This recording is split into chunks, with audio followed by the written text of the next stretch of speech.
C'est parti. Voilà. Alors, bonjour tout le monde. Bienvenue pour ce troisième Bon. webinaire de la série que j'organise à la Bergerie nationale sur diverses thématiques. Le premier webinaire qui a eu lieu en septembre était sur l'agriculture bio de conservation, notamment avec l'intervention des décompactés de l'ABC. Le deuxième webinaire a été reporté faute de participants, qui était plutôt axé pédagogie. Et ce troisième webinaire, on revient un petit peu vers la technique, vers, on va dire, une thématique oui, oui, concrète et technique, qui est l'arbre. Et qu'allons-nous voir sur l'arbre? Donc, si vous êtes un petit peu novice ou au contraire, si vous savez déjà plein de choses sur l'arbre, ce sera l'occasion soit d'approfondir, soit de découvrir encore plus loin. Et donc, on va parler de l'arbre comme outil agronomique, tout simplement, comme source de revenus aussi, pourquoi pas de diversification, mais pas seulement, l'arbre aussi comme, pourquoi pas, œuvre d'art, et aussi vecteur de sens. Et donc il faut prendre le mot sens en lien avec nos sens, donc la vue, l'odorat, le toucher, mais également le sens, retrouver peut-être aussi du plaisir à refaire de l'agriculture avec une nouvelle plante, deux nouvelles plantes au pluriel. Et donc, pour parler de tout ça, qui de mieux, en tout cas pour moi, entre autres, d'inviter tout simplement Alain Canet. Donc, j'ai une petite introduction pour toi, Alain. C'est très simple, hein, puisque c'est extrait de Vers de Terre Production. Donc, pour ceux qui ne connaissent pas, Alain Canet, c'est le cofondateur d'Arbres et Civilisation. Il est également membre fondateur des réseaux français et européens d'agroforesterie. Il est vice-président du Centre national d'agroécologie et il a été directeur d'arbres et paysages pendant plus de 20 ans, de 99 à 2022. Il est évidemment formateur chez Vers de Terre Production. Il est éditeur avec un tas de livres qu'il vous présentera, je pense, pendant la présentation. Et en fait, depuis 30 ans, hein, depuis près de 30 ans maintenant, défenseur, promoteur, ambassadeur des arbres champêtres avec tout un tas de personnes qui pensent comme lui, qui travaillent comme lui et qui veulent en fait tout simplement mettre en avant ces plantes que je trouve aussi à titre personnel extraordinaires. Alors, on a quelqu'un qui arrive, je l'admets. Voilà. Alors, et en plus, pendant que je dis ça, j'ai cassé mon truc parce qu'en fait, hop, on tourne le livre voilà, du webinaire et donc voilà, avec Alain Canet. Et j'ai voulu en fait, en bas à gauche, vous voyez des illustrations qui sont extraits de ces livres, en fait. Ce sont des illustrations d'une personne qui s'appelle Florence Gendre, et en fait avec laquelle il travaille justement pour montrer un petit peu la beauté des plantes, des arbres, etc. Et en deuxième partie, je présente donc Inès Rodriguez, qui est une chargée de projet à la Bergerie nationale de Rambouillet et qui travaille avec des enseignants, des formateurs, des chefs d'exploitation, donc des lycées agricoles, pour justement, dans le cadre d'un projet qui s'appelle CAPES. Et je vous en dis pas plus, elle a prévu de présenter ça beaucoup mieux que moi. Et je vais poser ma première question à Alain, puisque il paraît, Alain, que tu as une nouvelle façon d'apprendre en fait l'ABC. L'ABC jusqu'à Z, hein, il me semble, beaucoup tourné vers justement ce qui nous intéresse, à savoir l'agroécologie, les arbres, mais pas que. Je te laisse la main, Alain. Ouais, merci. Bonjour et merci pour cette présentation claire, nette et très précise. Je vous propose en tout cas ce matin un abécédaire qui va respecter bien évidemment, et tu nous as rappelé le contexte, le programme et le menu de cette matinée. Mais moi, dans cette vision holistique, j'ai fait un abécédaire aussi, peut-être pour que ce soit un tout petit peu plus léger qu'un cours. Les cours, c'est vous qui les donnez. Donc, du coup, ben, vous pouvez agir, réagir, ne pas être d'accord. Bon, bien qu'avec les arbres, on soit souvent d'accord. Mais il n'empêche, tu as rappelé du bien fondé, de l'harmonie, du bien-être, je ne sais plus quel mot tu as utilisé, du sens, pardon. Oui, les arbres nous mettent de bonne humeur, les nuances de vert notamment. hein. La verticalité nous structure, nous aide. C'est peut-être pour ça qu'on va se ressourcer en forêt. C'est peut-être aussi pour ça qu'il existe maintenant la sylvothérapie, mais bon nombre d'agriculteurs de nous dire d'être bien dans un milieu qui est vivant, qui est cohérent, qui bouge, qui change, qui évolue, qui attire du monde, qui les met en circulation. Je veux bien que tu nous remettes, si tu veux bien, Julien, ta diapositive, une de tes diapositives sur lesquelles j'ai quand même vu une trogne absolument magnifique. Et moi, je suis piqué aux trognes, comme Dominique Mention et plein d'autres. Il m'avait dit effectivement il y a 25 ans, attention, la trogne, c'est un virus. Quand tu y mets un doigt, bon, on y a mis plus qu'un doigt. On est en train de monter l'école buissonnière des trognes, d'ailleurs. Donc, cette image, elle m'intéresse au plus haut point. Enfin, elle peut nous intéresser, puisque, de mon point de vue, et merci de l'avoir choisie et de la mettre en perspective. Elle en dit très long. Elle en dit très long sur la notion de microclimat, sur la notion de biomasse, de paysage, de productivité, de protection, de carbone, de lignine, enfin un peu tout ce qu'on veut finalement. Alors tout à l'heure, tu as émis ma photo il y a 20 ans, donc moi je vieillis. Les trognes ne vieillissent pas, hein, puisque je te remercie de mettre des photos d'il y a 20 ans. Ça fait toujours plaisir. En tout cas, les trognes sont éternelles, c'est-à-dire qu'elles ne meurent jamais, qu'elles se réitèrent, qu'elles se renouvellent et qu'elles produisent de plus en plus de biomasse, qu'elles construisent des sols, qu'elles construisent de la robustesse, qu'elles abritent, et vous le savez, une biodiversité fongique, animale et végétale monumentale. C'est là qu'on trouve du pic-prune, de la chauve-souris et des rouges-gorges, des mésanges, enfin j'en passe et des meilleurs, hein. Une tête creuse bourrée de cavités et qui se renouvelle. Donc renouveler un arbre, ça c'est la clé de voûte des systèmes agroforestiers de par le monde, quasiment tout le temps, bien évidemment qu'il y a des exceptions. Mais c'est une clé de voûte monumentale et importante puisque, comme vous le voyez bien, on peut travailler, on peut pâturer, on peut cultiver, on peut faire des tomates sous une trogne comme ça, hein, parce qu'il y a de la lumière, parce qu'elle est taillée. Alors là, il serait temps de la retailler, fondamentalement. Et puis, euh, de saule blanc, en l'occurrence, on dit du saule qu'il répare les sols, plante pionnière, plante première. On dit du saule que mangé par un animal, d'ailleurs on peut nous faire des infusions, mais mangé par un animal d'acide salicylique, et en l'occurrence mangé par un animal 3 fois par an, cet animal n'est jamais malade. Donc pour la bergerie, c'est intéressant, n'est-ce pas, d'avoir cette chose-là en perspective. Alors, tout ça est un petit peu schématique. Il n'empêche que, voilà, un pilier, un fondement, une clé, j'insiste, de ce que peut être l'agroforesterie avec ce prisme des trognes. Et du coup, je le dis tout de suite, le livre de Dominique Mention, hein, puisqu'il faut bien évidemment regarder tout ça, livre de Dominique Mention, La trogne, l'arbre paysan aux 1000 usages. Si besoin, on vous mettra le lien, facile à trouver, je crois que c'est la 10e édition. Vous avez aussi chez Arbre et Paysage 32 un petit livret chez Arbre et Paysage 32 sur le site. Vous avez une dizaine ou une douzaine de livrets, haies, trognes, régénération naturelle, plantation, etc. Des livrets de 24 ou 36 pages qui permettent une vision synthétique dans laquelle on a rassemblé les éléments principaux. Voilà. Je veux bien reprendre la main sur le partage, si c'est merci beaucoup. Et puis du coup, après cette petite introduction, je vais de mon côté. Je crois que tu as cité toutes les structures auxquelles j'appartiens. Il y en a encore beaucoup. Je m'y perds un petit peu, bien que j'ai même abandonné la vice-présidente du Centre national d'agroécologie pour être juste membre et la laisser à une équipe plus jeune et me concentrer, moi, plus sur l'édition pour laquelle il y a beaucoup de demandes. Donc voilà le début de l'abécédaire avec une vigne et un système racinaire d'une vigne semée d'un pépin, comme on doit planter les arbres. Et on a beaucoup de choses à faire sur la génétique, sur la conformation des plants.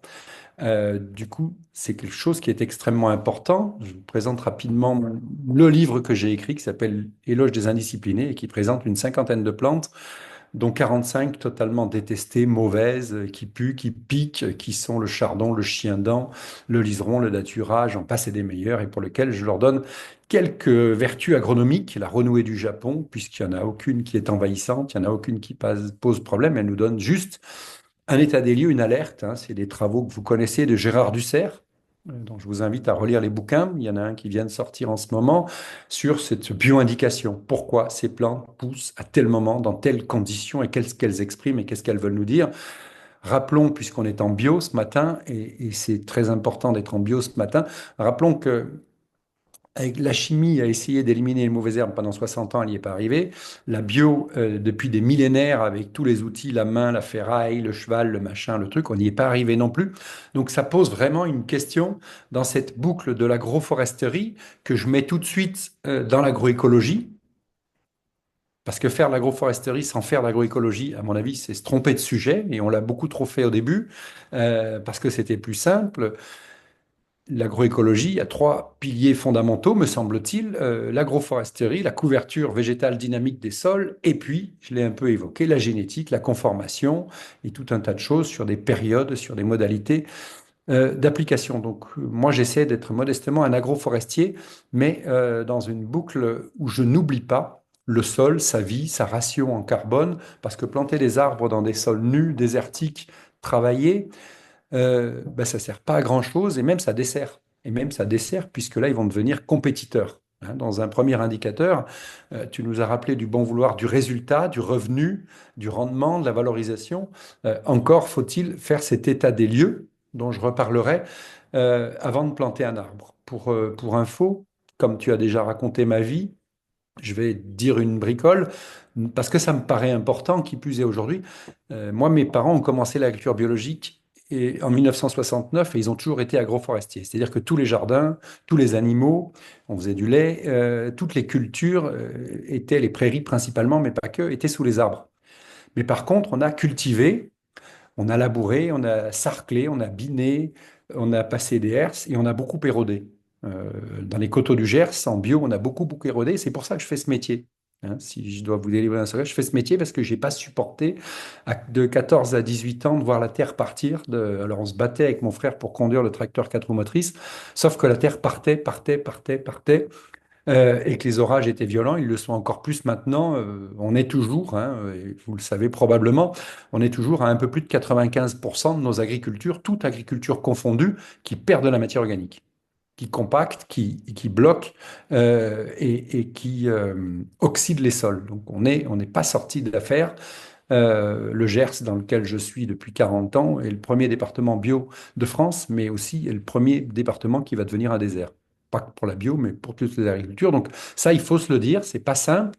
Il y a des défis à relever, et comme vous avez bossé avec nos amis de l'ABC de la bio, ça veut dire que les choses sont bien évidemment très engagées. Mais l'agronomie, elle commence comme ceci, n'est-ce pas?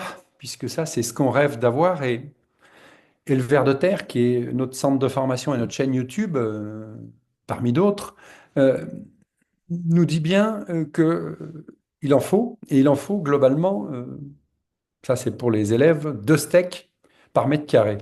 Donc 2 fois 125 grammes par mètre carré pour que ça fonctionne. Et pour que ça fonctionne bien, donc d'une agriculture de moyens, on va passer au résultat. Est-ce que dans cette agriculture bio que tu produis et que tu reproduis tous les jours, tu augmentes la fertilité de ton sol, et est-ce que tu as de plus en plus de vers de terre? Parce que s'il y a pas, c'est pas une option. C'est comme l'agroécologie pour la bio. C'est pas une option. Il faut y rentrer. On est d'accord hein, sur le fait que ce soit pas toujours simple, mais ça reste les fondamentaux.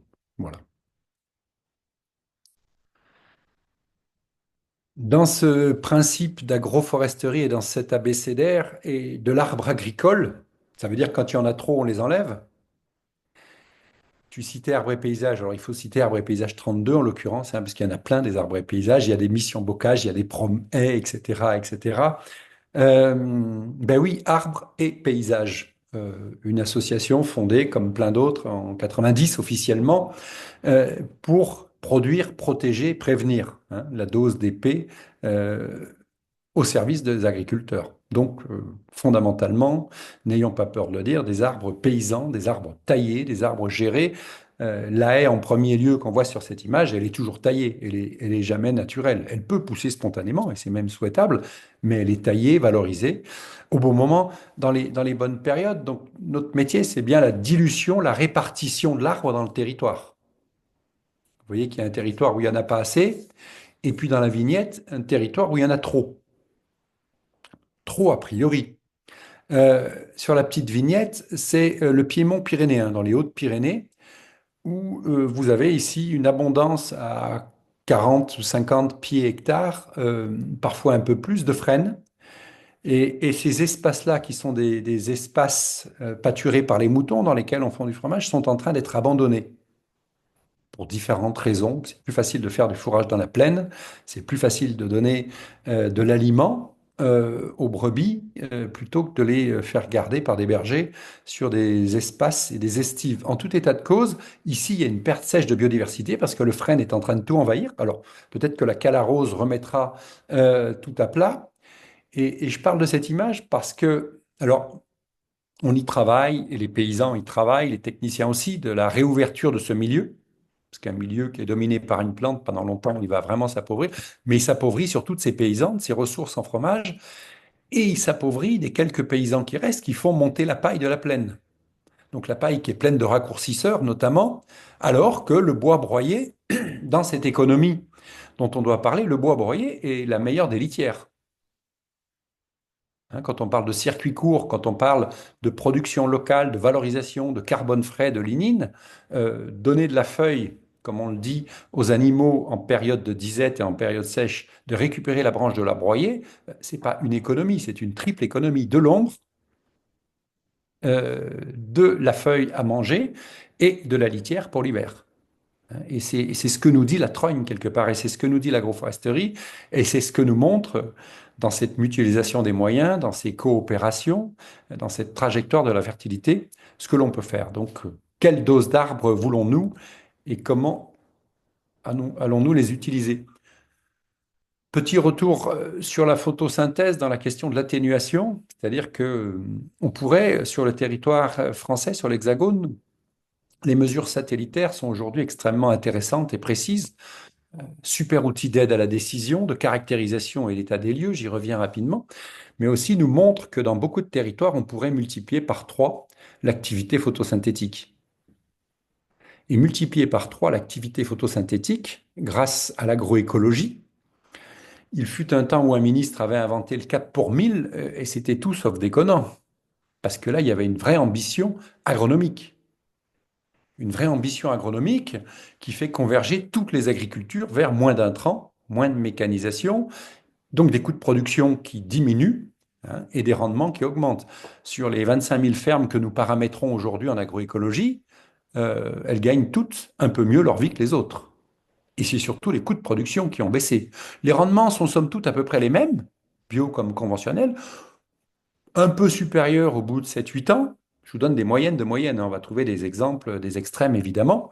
Hein, les rendements sont un petit peu supérieurs, mais les coûts de production ont beaucoup baissé, puisque les coûts de production, c'est les vers de terre qui les assument, et la photosynthèse qui amène du carbone frais restitué au sol sous forme de litière. Donc, de D'accord. rappeler que la photosynthèse, Alain, ça crée de l'eau nouvelle qui n'a jamais excuse-moi, coulé. excuse-moi, Alain, quand tu parles de rendement, tu parles de rendement des cultures en lien avec les pratiques agroécologiques, c'est ça? Oui, absolument, hein, qu'elle D'accord. soit animale ou végétale. Alors, c'est hyper facile à mesurer sur un poulet. Sur un poulet ou sur la ponte, sur un poulet, vous gagnez 5-6%. Un poulet qui est protégé par des arbres, ben, il ne dépense pas d'énergie pour se refroidir, ni pour se réchauffer, ni pour lutter contre le vent. Donc, c'est 5-6% de productivité et 4-5% d'aliments consommés en moins, puisqu'il bouffe des insectes, des vers de terre.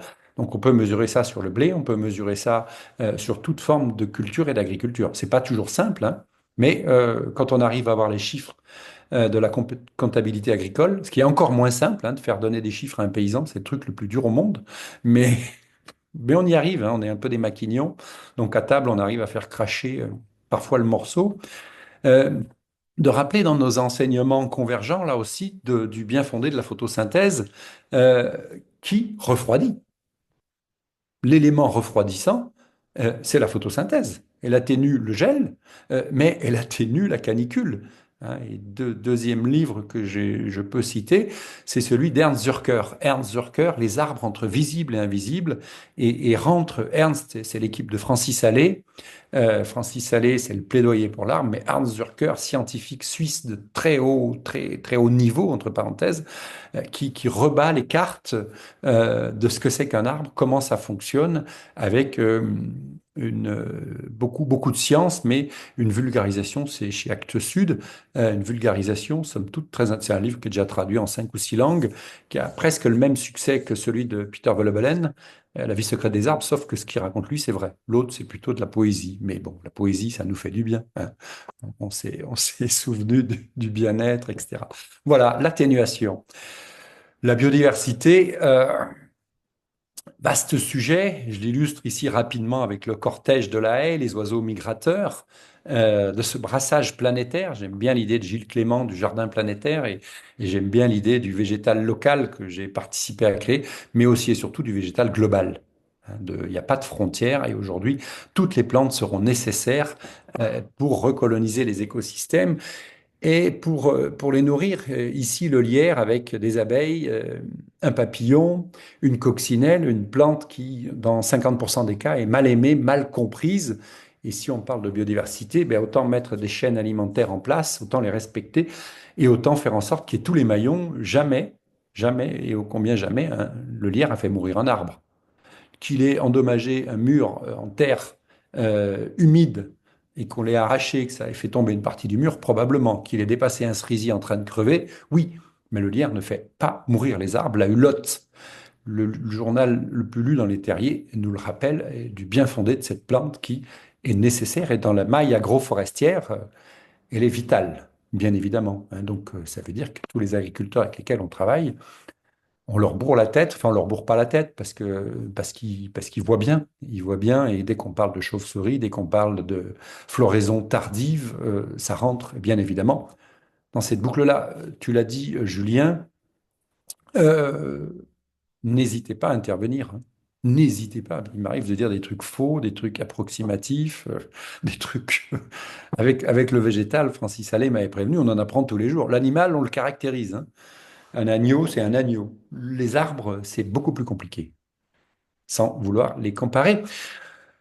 Le B nous mène naturellement au bocage. Et voilà, à la question, Alain, quand est-ce qu'on a amené l'agroforesterie en France? Je dis, mais comment dirais-je? Elle est là bien avant nous. C'est pas qu'une moissonneuse rouge sous des peupliers de culture. L'agroforesterie, c'est tout ça. Les haies, les bouquets, les bosquets, les alignements, les ripisylves.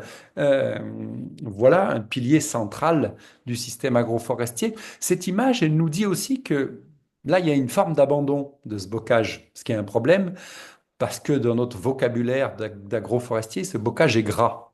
Il est gras et vous voyez que les arbres ne sont pas assez taillés et qu'ils sont en train d'empiéter.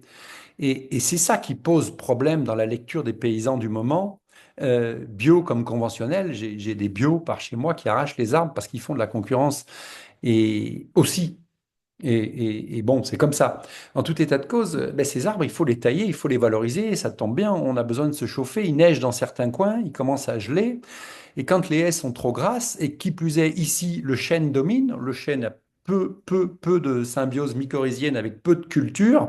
Donc, du coup, bah, il prend la place. Non seulement il domine, il prend la place, mais en plus, il empêche la strate herbacée et surtout la strate arbustive des pruneliers, des cornouillers, des aubépines, du fusain, de l'églantier, parfois du noisetier, j'en passe et des meilleurs, de pousser. Donc, ces haies grasses, c'est pas que je les aime pas, mais là, il faut passer du lamier sur 4 mètres de haut à la bonne période, hein, bien évidemment, pour les remettre en place, parce que c'est en partie ce problème, et j'imagine que vos élèves ou étudiants vous le disent beaucoup, hein, ouais, ça casse les rétros, ça fait chier les arbres. Ben oui, évidemment, dans ce cas-là, c'est sûr, dans ce cas-là, il n'y a pas d'herbe dès qu'arrive l'été, enfin au mois de mai, sur 15 mètres, il n'y a plus d'herbe, du tournesol, il n'y en a pas, des blés, c'est compliqué, la vigne, je vous dis même pas, donc il faut régler ce problème-là. L'agroforestier doit tailler ses arbres, hein. Dans l'acte de l'agroforesterie, je plante, je gère l'existant et je régénère.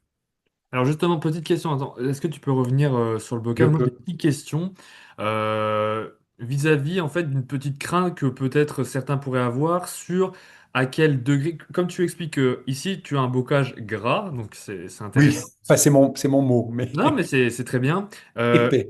il faut donc lui faire un petit peu une petite cure de minceur justement pour éviter Oui, qu'il s'étale trop et qu'on ait des problématiques liées justement à cet étalement.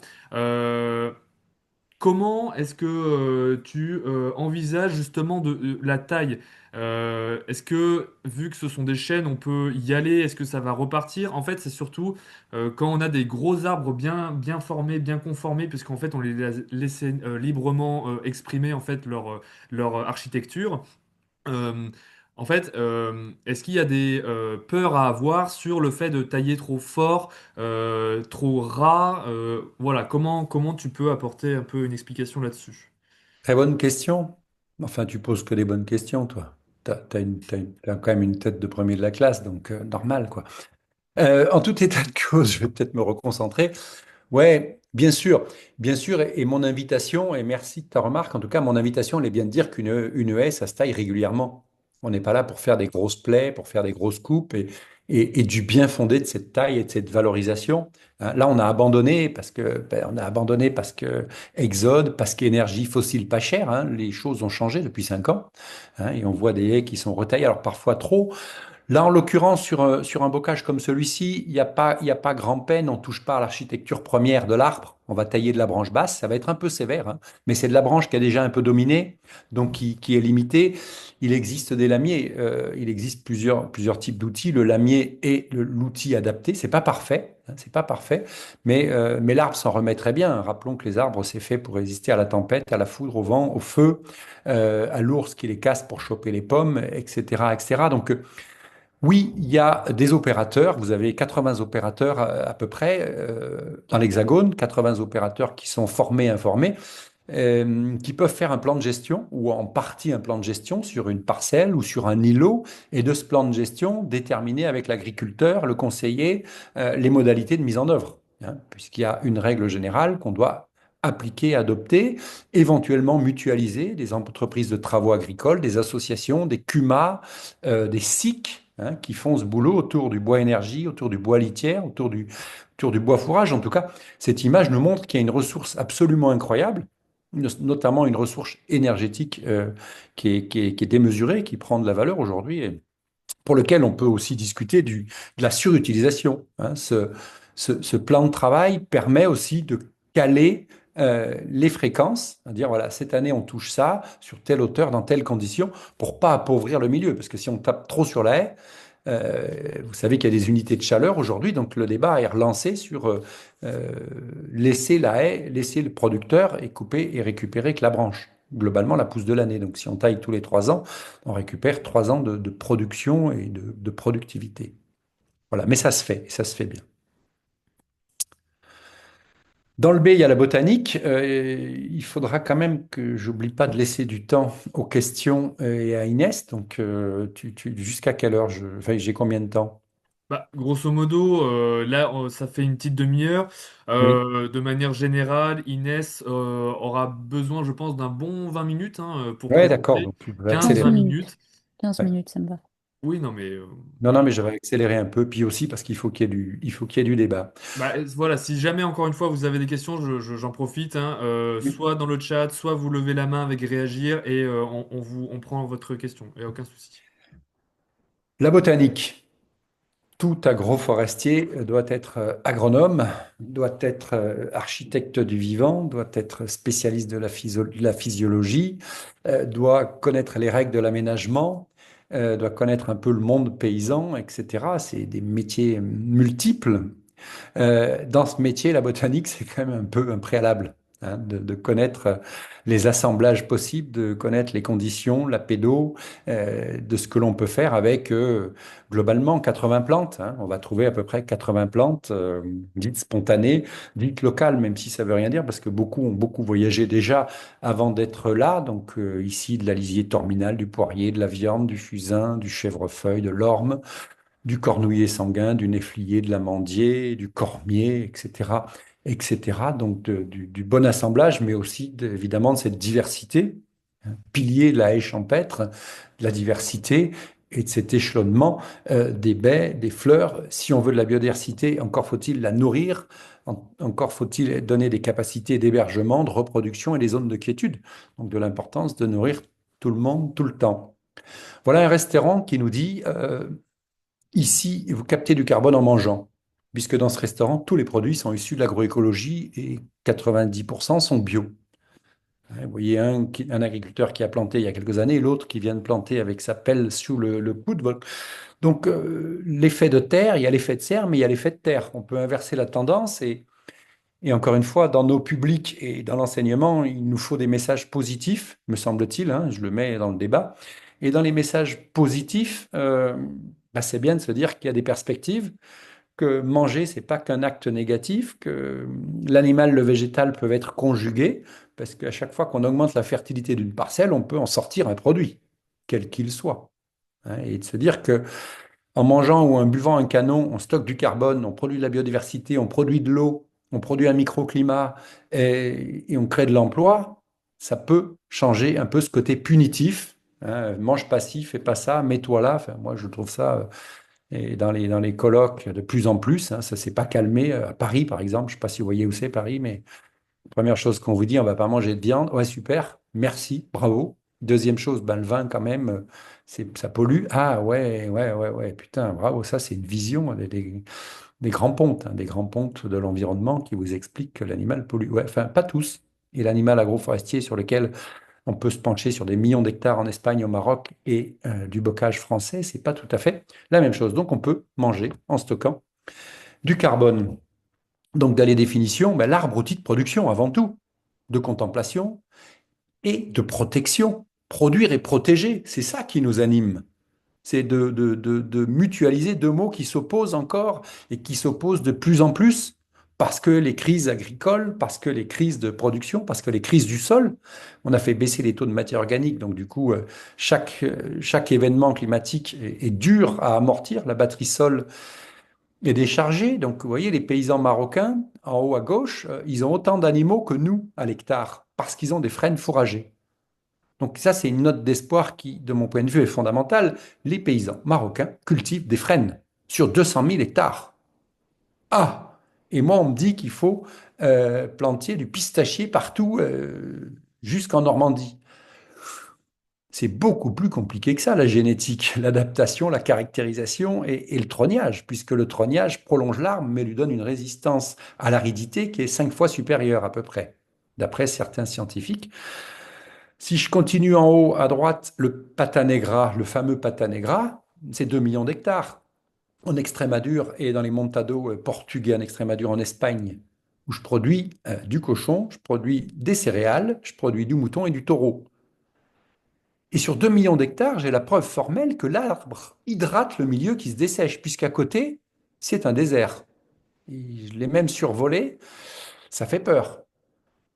Ça, c'est les images que je montre à mes paysans qui me disent: Ouh, mais les arbres, ils vont me pomper toute l'eau. Ouais, ouais, enfin, si tu mets le bon, si tu n'en mets pas trop et que si tu les tailles régulièrement, ils vont t'en amener de l'eau. Surtout ceux-là, c'est des chênes verts et des chênes lièges qui, par des systèmes de feuilles vernissées à idioblastes, prennent l'humidité de l'air et chopent 1 millimètre par jour.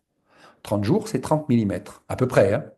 C'est des mécanismes extrêmement compliqués, mais de la rosée, plus de la fixation, et plus il fait chaud, plus on prend l'humidité de l'air avec une feuille froide. C'est la condensation. Donc voilà les systèmes que l'on étudie, voilà un petit peu les propositions, et c'est pour ça qu'on travaille beaucoup en Espagne, au Maroc et en Tunisie notamment, au-delà de la proximité, parce que les paysans nous fournissent des enseignements. Et là, je cite les livres de Geneviève Michon, les 2 livres de Geneviève Michon que vous trouverez facilement, qui sont magnifiquement bien écrits. Geneviève Michon est chef de projet à l'IRD, donc l'Institut pour la recherche et le développement. Elle est ethnobotaniste et elle a passé sa vie à étudier les techniques paysannes un peu partout dans le monde, dans les zones humides, mais particulièrement dans les zones sèches. La Corse en fait en partie, pardon, je me répète, mais et donc ces livres sont aussi de gros indicateurs, de très bons enseignements sur ce que l'on peut faire avec des arbres. En bas, une parcelle en agroforesterie en Gascogne, avec en bas à gauche, hein, avec au premier plan de la régénération naturelle assistée de saules, de peupliers, de ronces et de cornouillers. Sur la partie de droite, une ripisylve avec l'aulne glutineux. Et puis, tous les 26 mètres, une haie d'arbres plantée, c'est en bio, pour avoir 24 mètres utiles. 24 mètres utiles. Donc ici, j'utilise 6% de la surface agricole utile, ben, pour économiser 10% de problèmes. Hein, donc je maintiens les rendements puisque j'ai un peu plus de rendement, je perds un peu de surface, mais j'ai un peu plus de rendement, moins de coups de vent, moins de coups de chaud, moins de coups de froid, plus d'auxiliaires, plus de régulation, je taille mes arbres. Si dans 20 ans ou dans 30 ans, j'ai une ligne d'arbres en trop qui me fait concurrence, on a eu vu ça, ben on l'enlève. Mais pendant 20, 25 ou 30 ans, elle a fait le job. Hein, mais il est bien évident que les arbres, on l'a dit déjà, et notamment les trognes, ben, sont taillés autant de fois qu'il faut. Et puis s'il faut, je fais des billes de pied. Sur l'image en bas à droite, voilà un agriculteur qui fait de la permaculture sur 100 hectares et qui était en conventionnel, mais qui n'utilise plus de glyphosate depuis fort longtemps. C'est-à-dire que le désherbant, c'est la plante. Et vous avez abordé ça probablement avec l'ABC. Il n'y a plus d'intervention, il n'y a plus de labour, il n'y a plus de travail du sol, il n'y a plus rien. Donc, je sème à l'automne, je roule et je ressème mes cultures de printemps. Alors, c'est une technique qui est maîtrisée aujourd'hui. Hein. Lui, c'est un pionnier, il s'appelle Christian Abadi. Là, maintenant, il vient de passer à la retraite, mais bon, peu importe. Mais là, il n'y a pas de chien-dent, il n'y a pas de plante de réparation du sol, il n'y a pas de plante qui exprime la compaction, puisqu'il n'y a pas de compaction, puisqu'il n'y a pas de réparation à produire, puisqu'il n'y a pas de blocage, et surtout parce que le sol a bien eu ses 25 tonnes de carbone frais, puisque c'est la moyenne dans cette zone-là à peu près, qu'on estime. Il y a un programme d'ailleurs assez poussé de recherche de l'INRA sur ces parcelles dans ce secteur-là. Le sol a eu sa ration de carbone. Donc moi, je peux à l'aise planter des arbres dans ces conditions-là. Parce que les arbres, ils vont pousser, ils vont coopérer et ils vont se mettre en symbiose avec les cultures. Voilà les formes fruitières, tétard, tétarbat. Tétarbat, notamment pour faire des clôtures, des haies plessées, pour faire des tables fourragères, pour que les animaux aillent les chercher et les manger seuls. Et puis, bien évidemment, le bois d'œuvre. La parcelle que je vous montrais en vous disant qu'il y avait des lignes d'arbres tous les 26 mètres, ben, beaucoup de bois d'œuvre, donc taillés, élaborés pour que les moissonneuses passent, pour que la lumière rentre et pour que les cultures puissent pousser normalement sans dégâts. Le E, c'est l'érosion, ce mal de civilisation. Et là, c'est pas de gaieté de cœur que je vous dis que ce territoire est bio à 80%, mais c'est pas parce qu'il est bio à 80% qu'il n'a pas les mêmes problèmes que les autres. Hein, et beaucoup pensent en me disant, et encore là récemment, ouais, mais ce vigneron, il est bio, il n'a pas de problème d'érosion. Ce céréalier, il est bio, donc, ben si, aussi, pas toujours. Mais ne nions pas qu'en bio, quand on fait de la bio, on a fait la moitié du boulot. La moitié du boulot, c'est la bio, la deuxième moitié, c'est l'agroécologie. Donc la couverture, et vous comprenez, moi, ici, je peux planter autant de lignes d'arbres que je veux, je ne résoudrai pas le problème. Et la question nous est souvent posée. Ah, mais je vais mettre une haie pour arrêter les érosions, mais jamais de la vie. Moi, en 30 ans de modeste expérience, j'ai jamais planté une haie pour arrêter l'érosion. C'est la pire des conneries, vous êtes sûr. Ou mettre des fascines. Alors là, vous êtes sûr que ça ne marchera pas. Mettez des fascines sur ces torrents de boue. C'est complètement con. C'est de l'argent foutu en l'air. Hein. Donc là, ce qu'il faut faire, c'est remettre des arbres, mais remettre des couverts et stabiliser le sol. Certains vont vous dire, ah, je vais faire l'hydrologie régénérative. Ah, super, je vais faire des courbes de niveau qui vont choper l'eau, qui vont l'accélérer et qui vont aller la balancer un peu plus loin pour créer un nouveau problème. Donc pourquoi pas de l'hydrologie régénérative? Pourquoi pas des haies? Pourquoi pas des arbres? Pourquoi pas des fascines? À partir du moment où chaque mètre carré de sol est tenu à sa ration de carbone et retrouver sa porosité. Si on ne règle pas le mètre carré de sol, là on est dans la réparation, mais la réparation, ça ne marche pas. Cette terre-là, elle est dans les estuaires, elle pose énormément de problèmes.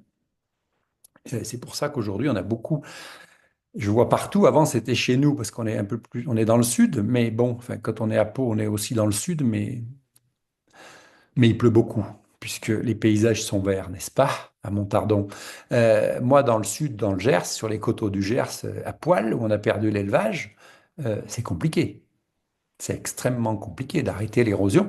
Et donc, l'agroécologie, elle nous dit bien cette culture de la prévention. Moi, c'est ça qui me plaît, c'est dans le dialogue, quels que soient les groupes avec lesquels nous sommes, de parler de prévention et non plus de réparation. Parce que réparer, on ne sait pas faire. D'ailleurs, j'ai pas vu les agences de l'eau avoir des programmes qui fonctionnent vraiment et qui mettent beaucoup d'enthousiasme. J'ai pas vu les agences de la biodiversité, les programmes sur la biodiversité avancer beaucoup avec beaucoup de satisfaction et de résultats. Sur le climat, j'ai pas vu beaucoup de résultats. J'ai vu des résultats nulle part. Par contre, d'avoir une vision globale, holistique et pratique autour du carbone, clé de voûte de l'eau, du sol, de la biodiversité, du paysage, de la productivité, de l'emploi et éventuellement de l'optimisme, on n'a pas peur de parler de paysages prospères et d'agriculteurs optimistes. Là, ce que je vous montre, c'est pas un paysage prospère, c'est un paysage qui se désespère et qui n'existera plus sous nos latitudes dans ces conditions-là. C'est déjà des paysages sur lesquels on perd euh, autour de 30% de la production. Hein, les tournesols sont de plus en plus petits, les blés sont de plus en plus beaux. Premier coup de vent, premier coup de chaud au printemps, ils se sèchent, les floraisons se passent très très mal, les grains sont pas remplis correctement. Enfin, ces paysages stériles donnent des cultures stériles et oxydées, qui sont peut-être même pas toujours très bonnes à la santé, mais ça, il faut demander au spécialiste qui s'appelle Pierre Veil, qui vient lui aussi de produire un bouquin sur la question. Voilà, l'érosion, c'est vraiment un mal de civilisation. L'énergie, c'est notre avenir. C'est aussi comme ça que l'on discute avec les agriculteurs les plus réticents, quelque part.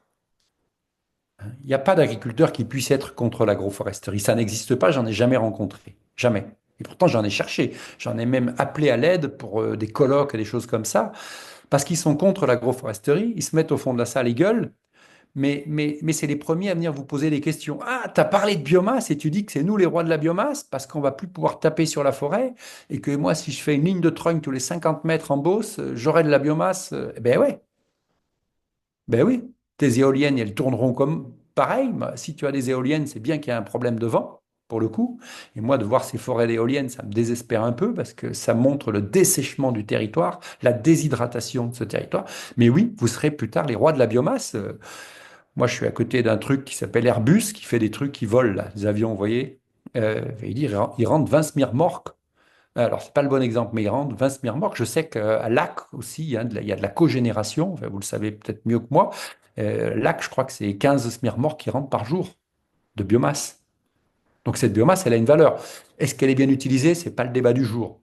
Elle a une valeur agricole, hein, quand on parle d'autonomie, quand on parle de résilience, voire de robustesse, et éventuellement, quand on en a trop et que nos sols sont bien garnis en carbone, ben on peut en vendre un peu. Et en vendre un peu, d'avoir un revenu de 5 000 euros supplémentaires par an sur un atelier qui est extrêmement rentable pour le paysan, c'est intéressant, puisqu'aujourd'hui, ça se mécanise et ça se mutualise. Donc, dans le F, il y a la fécondité, parce qu'on est même au-delà de la fertilité, hein. On ne confondra plus fertilisation et fertilité. Ça, l'agroécologie nous le dit clairement, hein. La fertilisation, je donne à la plante. La fertilité, je donne au sol pour qu'il donne à la plante.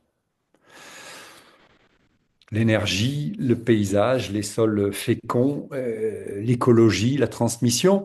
Dans cette image, le message complémentaire, c'est de dire est-ce que l'environnement, est-ce que l'écologie est une punition ou un problème ou une solution? Il faut qu'on inverse cette tendance, il faut qu'on inverse ce regard et les formations, grâce au VIVEA notamment, on mène des formations longues sur l'année avec des étudiants qui ont 2, 3 heures de cours par semaine, plus des exercices.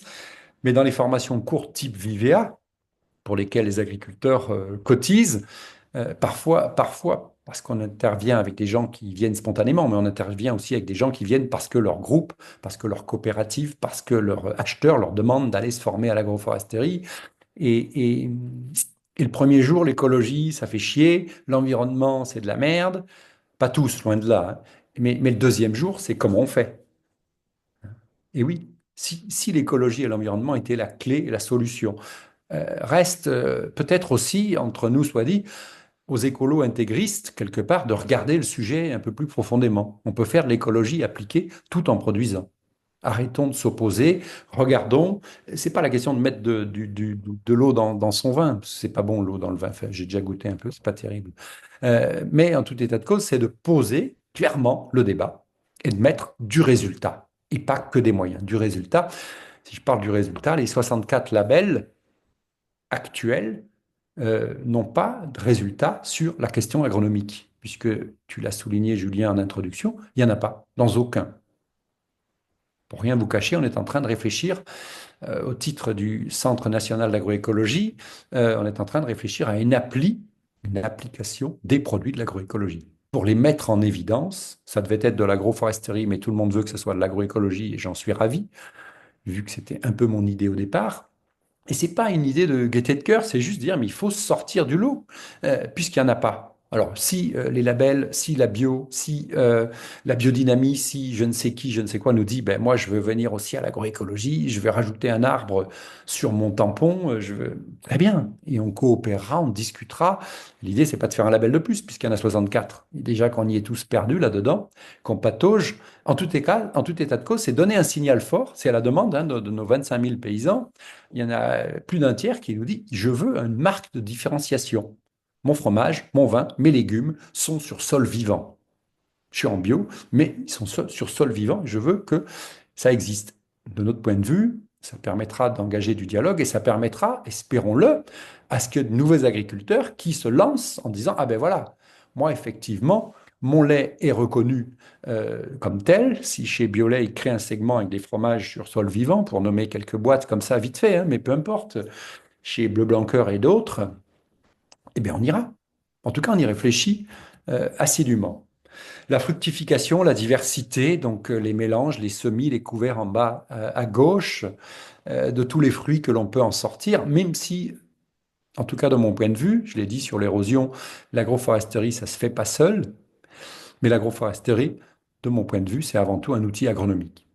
C'est de remettre les sols en fonction, de remettre les sols en état, de reproduire, puisqu'on parle beaucoup de climat, mais rarement de microclimat. Mais vous voyez ici, sous une serre, j'utilise le broyat des trognes de frêne que j'ai réhabilité et restauré, qui sont à 50 mètres de la ferme. Et j'évite d'acheter du compost, du fumier, du guano qui vient parfois de l'autre bout de la France ou de l'autre bout du monde.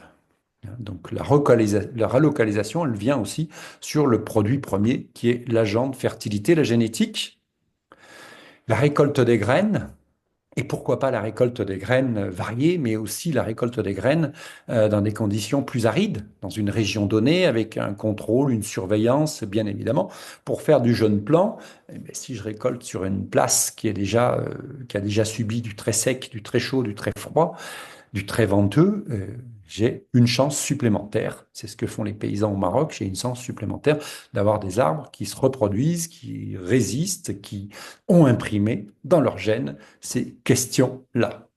Beaucoup d'humilité dans ce métier avec le végétal, pas mal d'humus, d'humanité, je vais y arriver. Donc, le très vieil arbre avec les copains ici, Hervé Covès, un savant fou. Enfin, il n'est pas si fou, mais lui, c'est un vrai savant, un chercheur de très haut niveau, un scientifique qui nous a beaucoup, beaucoup aidé, Hervé.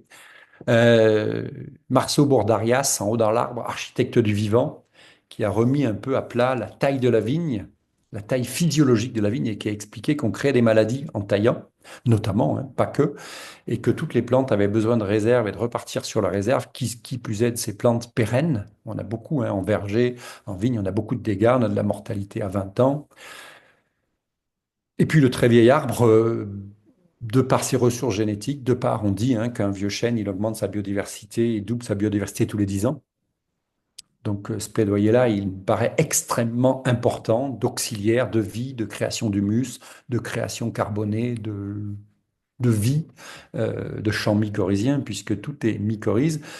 En bas à droite, vous avez une cabane de vers de terre, le ver de terre qui rassemble les feuilles la nuit pour pouvoir les mettre en pré-décomposition, que les champignons s'en occupent un peu, avant de finir de les bouffer pour refaire de la matière organique, donc de la vie, donc de la fertilité.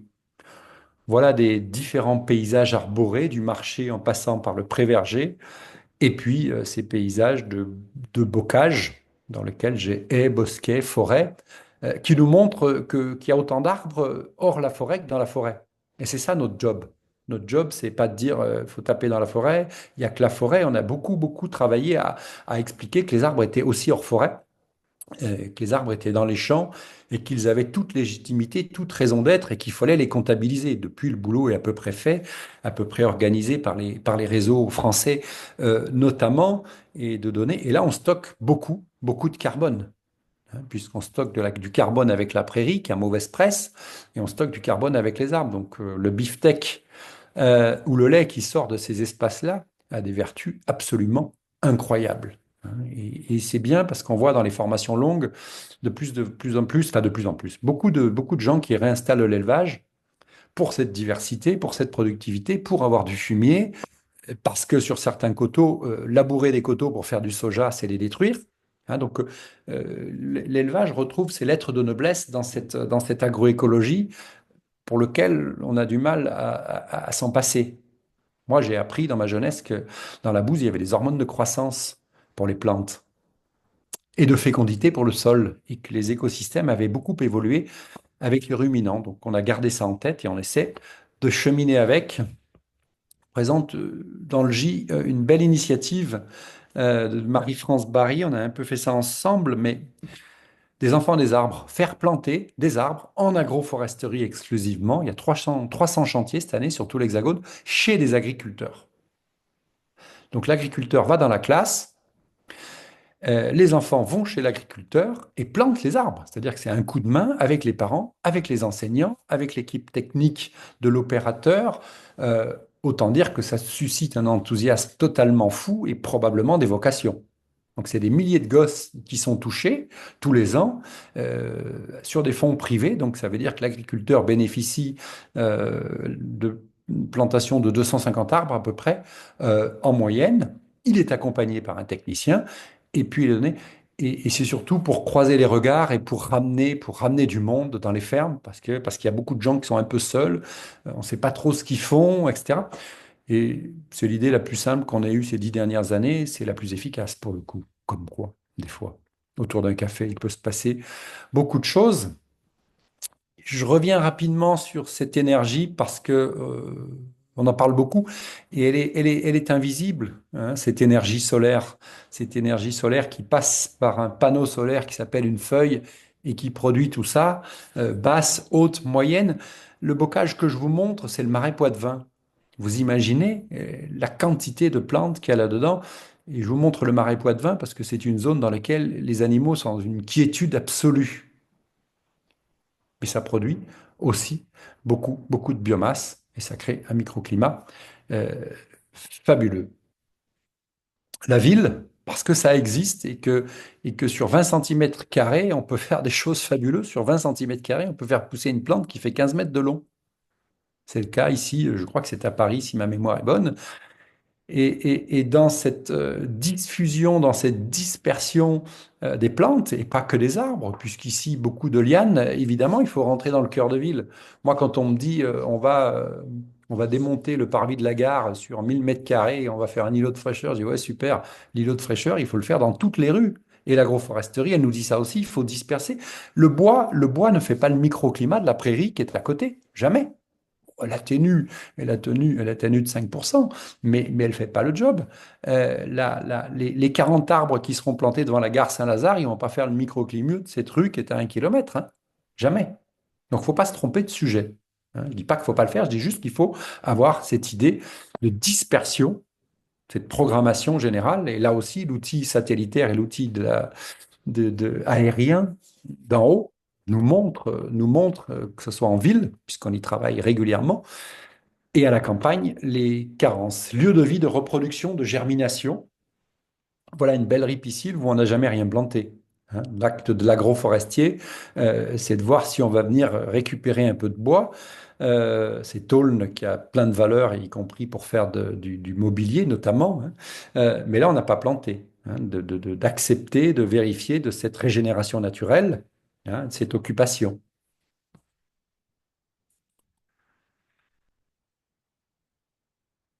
Alors l'oiseau, je crois que ça s'écrit comme ça, mais pour le L, je tenais à le mettre avec cette mésange, ces araignées. Et je reviens rapidement sur la biodiversité. Et je cite Yves Daricot, qui travaille sur les plantes du futur. Il a plein de qualités parce il est gersois. Donc ça, c'est la première des qualités, mais il est apiculteur aussi. Il écrit des bouquins sur la vigne, sur les plantes de demain, sur l'apiculture, chez Terran notamment. Et Yves Daricot nous rappelle du bien fondé des pollens échelonnés de l'importance même des plantes dites exotiques qui viennent de loin, qui bouchent les trous, parce qu'il nous dit très clairement, globalement, les pollens, ça enrichit le sol. Oui, c'est vrai. Si s'ils n'étaient pas digérés par le sol, ça serait très haut. Mais aussi et surtout, ce sont les déclencheurs des chaînes alimentaires. Les paysages de pollen sont des paysages vivants où s'installent les insectes et les chaînes alimentaires se déclenchent.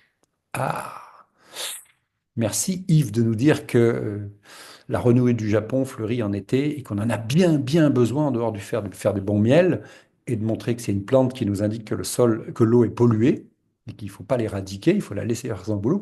Mais aussi et surtout, elle bouche un trou parce que pendant un mois, ben, les insectes et notamment les pollinisateurs, ils crèvent de faim. Donc l'agroforesterie, elle regarde ces questions de niche, ces questions de plantes, ces questions de... Et c'est là que nous, petits humains, dans cette humilité avec un grand H, on peut être acteur, de dire, ben, j'accompagne cette plante-là, j'en rajoute, je laisse pousser du saule parce qu'il est très précoce, le lierre est très tardif et le saule est très précoce, et qu'entre-temps, j'ai parfois les troués. On a pris 3 semaines, à peu près en ce moment, on a pris 3 semaines de décalage. Tout démarre trop tôt, et il est des périodes où il n'y a rien à bouffer. Donc, ce prisme qu'on utilise beaucoup avec les agriculteurs des pollens et de cette chaîne-là, au-delà de la ressource du miel, qui devient d'ailleurs hors de prix, donc ça montre qu'il a une grande valeur, en dehors du fait qu'il faille en manger une cuillère à café tous les matins, mais ça, vous le faites déjà, puis j'ai pas de leçon à donner, euh, surtout pas. C'est une entrée en matière dans ce résultat technico-agronomico-économique. Enfin, technique, oui, c'est ça. Hein. D'avoir du monde tout le temps, c'est extrêmement important. Ça vous aura pas échappé. Jeune, vieux, montrer, expliquer. Voilà des plantations qui ont 4 5 ans, plutôt réussies, avec celui qui bouge le bras, c'est Vincent Blany, l'agriculteur qui est aussi éleveur, qui lui plante. Il est passé en bio, vous voyez, hein, et c'est là, on est à 36 mètres utiles de céréales. Et depuis 3 ans, il est passé en bio. Donc les arbres étaient à 36 mètres parce que c'était le pulvé qui était en Cuma, qui était un gros avion monumental. Et aujourd'hui, cette ferme a basculé avec la restructuration, la reprise des sols, leur requalification. Il a décidé de passer en agriculture Alors, biologique. Mais justement, il accueille souvent. bonne Oui. image parce que j'ai une question vis-à-vis de ce céréalier et des arbres qu'il a plantés. Euh, Est-ce que, enfin, quelle a été la réflexion pour ces arbres-là? Est-ce que, en fait, c'est intéressant de mettre un mélange, bah, évidemment, mais je veux dire un mélange réfléchi où n'importe quelle espèce irait bien. Je demande ça parce que j'ai un lycée dans l'est de la France qui, en bio également, avait voulu planter des arbres et en fait, il y a quelques années déjà. Et aujourd'hui, le résultat, c'est que ben, ces arbres-là font concurrence. Ces arbres-là sont pas agréables en fait à terme puisque font réduire le rendement. Et bon, bah, je te le donne en mille, hein, les arbres sont des chênes. Ouais, bien sûr. Ouais, alors bien évidemment que moi je passe beaucoup de temps dans l'agroforesterie académique, qui est notre dernière création. Dans l'académie, on forme des formateurs, des techniciens, mais qui deviennent des formateurs. Et parce que ça pêche et qu'on n'a pas assez travaillé cette question de l'agronomie, de la concurrence, etc., etc. Clairement, clairement, on est peu. Enfin, ouais, on est peu, on est peu. Moi, je sais pas si je l'ai bien fait, mais on est peu. Et moi, je me suis beaucoup presque confronté à mes collègues en disant non, non, mais Alain, nous, on plante des arbres. Non, non, je dis nous, il faut qu'on soit agronome. On n'est pas des planteurs d'arbres. On est des aménageurs, planteurs, gestionnaires et agronomes. Ouais, non, mais tu déconnes. Non, non, on n'est pas des planteurs d'arbres. La plantation d'arbres, c'est un bon prétexte pour faire quelque chose d'intéressant. Mais cette vision globale, ça veut dire, tu devances le diaporama, mais ça veut dire qu'il est interdit pour nous et pour les gens qui sont dans la corporation d'arbres et civilisation de planter un arbre sans faire 24 points d'analyse. Et ces 24 points d'analyse, le plus simple étant les plantes bioindicatrices, hein, et ces 24 points d'analyse nous donnent bien la trajectoire des arbres que l'on va planter, qui seront efficaces les premières années, qui seront complémentaires, etc., etc., et leur modalité de gestion. Parce que je vois encore passer des séquences type, ah ben là-bas c'est argilo-calcaire peu profond, on va planter ça. Mais jamais de la vie. Tout projet doit être fait et adapté au contexte, à la situation, à la demande. Notre petite expérience montre aussi que quand on reste une demi-journée chez un agriculteur, on le fait parler, on analyse. Le premier outil, ça reste la bêche quand même, hein, parce qu'avec la bêche, on voit beaucoup, beaucoup, beaucoup de choses, hein. L'œil et la bêche nous aident beaucoup, beaucoup euh, dans cette agriculture dite connectée, et qu'on met l'agriculteur au tableau. Et en mettant l'agriculteur au tableau, on dit, vas-y, fais le résumé, parce que ça t'appartient, c'est toi, et c'est toi qui vas faire le projet. Mais je sais pas faire. Ben, tu as vu de tout ce dont on a parlé, tu as vu que ça pouvait pas marcher, tu as vu que ça, il y avait du potentiel, que ça, il faudrait, etc. etc. Donc, on est vraiment dans cette construction de transfert, d'adaptation. Et nous, je serais tenté de dire un peu comme en architecture, et dans notre métier, on est en train d'inventer ça, faire de l'assistance à maîtrise. On se rappelle dans un mois et on se revoit dans un an. Et là, tu as déconné, enfin, t'as déconné. Les paillages, il faut les renforcer. La taille, elle est trop importante ou pas assez, etc. Parce que sinon, on se plante et ce que tu dis dessert totalement l'agroforesterie. Et on peine, on peine avec ça. D'ailleurs, entre nous, on n'a pas changé d'échelle, hein. Moi, je suis allé à Bruxelles ouvrir la mesure, presque tout seul comme un grand, parce que personne n'y croyait. Et il y a 22 ans, la mesure est ouverte à Bruxelles. Mais on ne peut pas dire qu'on ait changé d'échelle. On ne peut pas dire qu'aujourd'hui, il y ait 40% des fermes, quelles qu'elles soient, qui soient engagées dans l'agroforesterie. Alors que l'outil de production est extrêmement rentable. Mais encore faut-il maîtriser, qui plus est, la plantation. Effectivement, dans le choix, mais aussi dans les techniques. Et peut-être que certains ne sont pas surpris de planter des arbres au mois de mars, au mois d'avril. Un arbre, ça se plante en décembre, janvier, etc., etc. Donc oui, tu as raison d'insister. Il faut que les techniciens continuent à se former, s'informer, et surtout qu'ils écrivent des cahiers techniques. Alors, dans l'Académie de l'agroforesterie, on les y oblige, hein, évidemment, puisqu'ils viennent là pour ça. Donc, et que ces cahiers techniques soient respectés par les parties prenantes, hein, le technicien, l'agriculteur, dans l'intérêt de chacun. Enfin, je veux dire, remplacer des protections, c'est long. Des arbres qui poussent pas, c'est dramatique. Euh, Choisir les mauvais arbres, c'est très, très, très problématique, hein. Donc, de prendre quelques mesures préalables, ça permet de gagner du temps. Voilà la nourriture naturelle. Donc, j'y reviens parce qu'il y a une photo qui est aux États-Unis et puis une autre qui est sous nos latitudes, sol nu, sol foutu, sol couvert, sol prospère. Point barre. On peut discuter de ça, mais il n'y a pas photo. Alors, mais c'est pas facile, les couverts en bio. Mais peu importe, je sais que c'est pas facile. Mais à partir du moment où les gens les réussissent, ben, il faut aller voir, hein, et ça fait partie de l'ordonnance de ce matin, mutualiser, aller voir, renseignez-vous, coopérez, partagez. Euh, Moi, je dis toujours aux groupes, hein, les groupes, c'est souvent 14-15 en VIVEA, je dis, dans les 14-15, vous avez tous un truc un peu génial. Vous avez tous trouvé un truc, maintenant, il faut vous le dire.